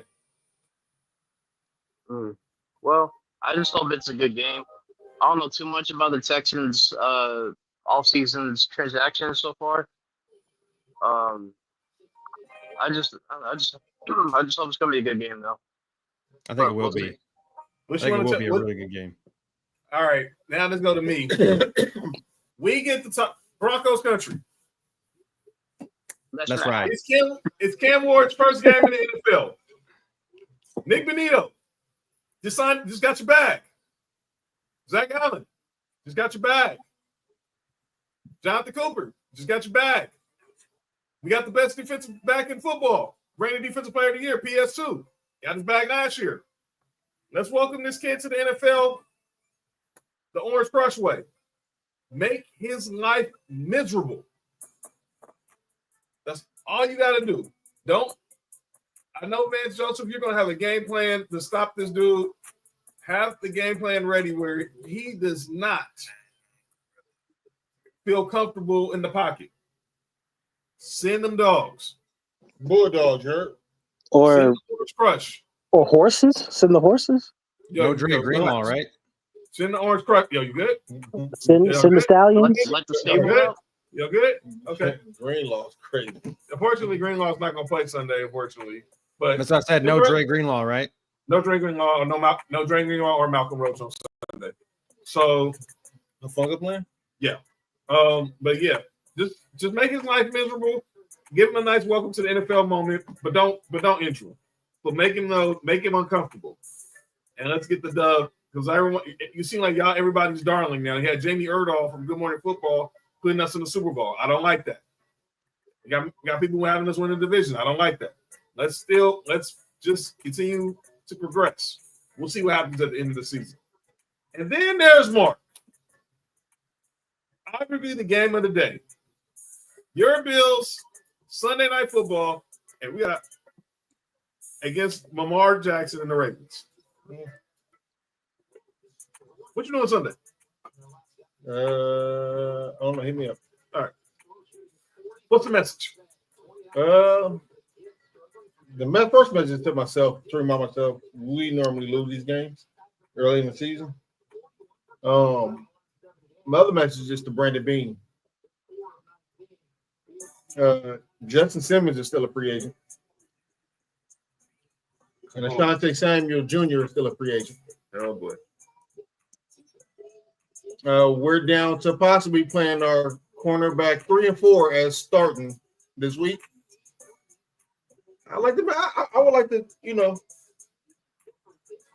at least make an effort to go get somebody, my nigga. Just don't get ran through. That when we beat Baltimore in the playoffs. When we played them in the regular season last year, they ran through us they just made us look crazy. So have some balls this year. That's all I'm saying. All right. And that's our final parting shots for our teams. All right, so be on the look. So I might have an announcement on Tuesday about all the weekend, but enjoy the football. But Tuesday, we're gonna talk. We're gonna recap week 1. We'll look ahead to week 2. Recap week 2 in college football. Look ahead to week 3, and we'll start looking ahead to Canelo versus Crawford. I have a guest so that I have to get in contact with. They could be joining the show to talk a little fight game with us. Crawford, which they're actually going to be heading. They're actually heading to Vegas to fight. They're arriving in Vegas Tuesday at the Fountain. They're actually going to be at the Fountain Blue. So make sure y'all be looking for us next Tuesday. By the way, and then again, don't forget check out Tribal Wars on Monday with me, Nessa, Terrell, and JoJo. Tuesday with us. Wednesday, Sports Free Wrestling. Mo Rules with Mark Illwill. Make sure you check out Trail and Best of the World on Thursdays. Friday, look, we're going to a split schedule Friday. We're going to have Sports for You with me and Mark on Friday. Trail Nets and JoJo, they're doing a watch along for Worlds Tonight. Who? Trail Nets and JoJo doing a watch along for Worlds Tonight. And then next Saturday, we will be hosting a watch along for Canelo versus Crawford. Details to come in the near future. But make sure y'all following us on all social media: Instagram, X, TikTok, Facebook, Sports View Podcast. Subscribe to Sports View Podcast on YouTube. Subscribe to Culture Cross Network on YouTube. Make sure you subscribe to Ballers and Briefs on YouTube. Subscribe to Acknowledge the Dynasty on YouTube. Subscribe to JB versus the World on YouTube.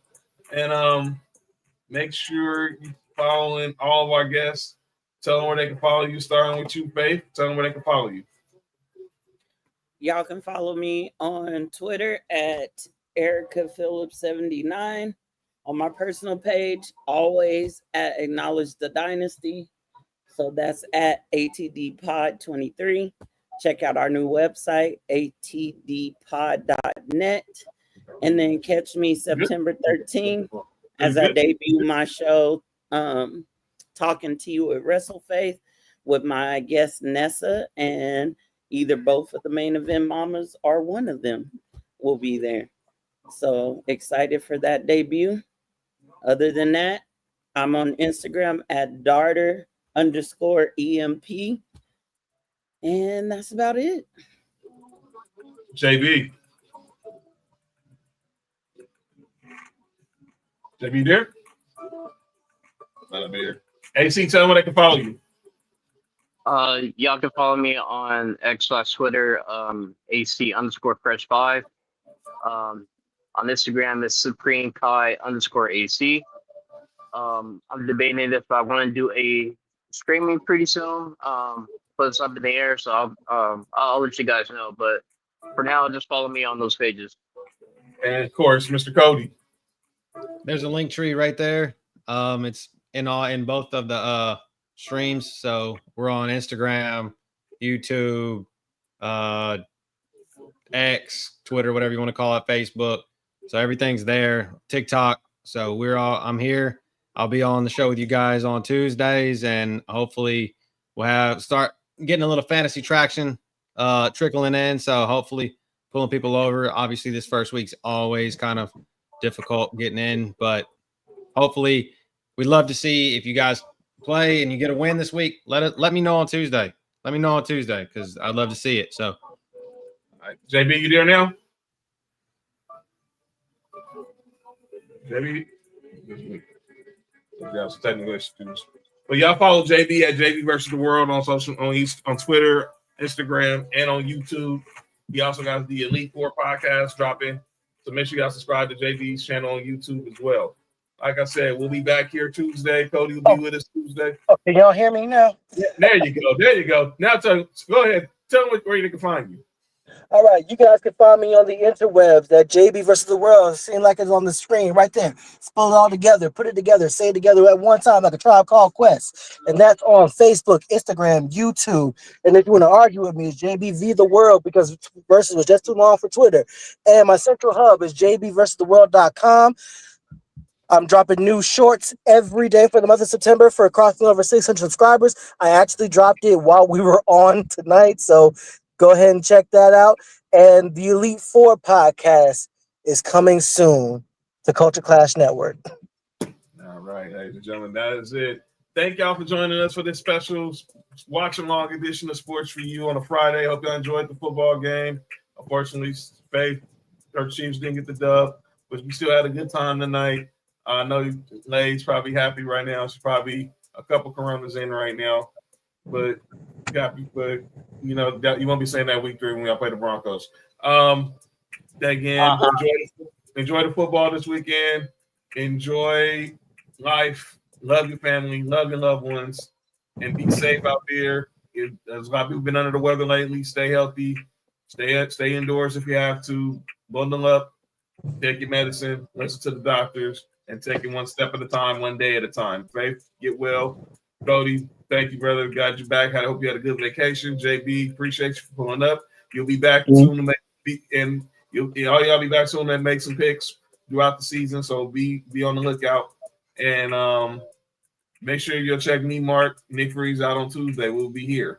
This has been the Sports for You NFL and Sao Paulo Watch Along. I'm John. That's Mark. That's Faith. That's Cody. That's AC Fresh, JB versus the World, and we are out. Take us home, 99 Gorilla and Chaos Productions.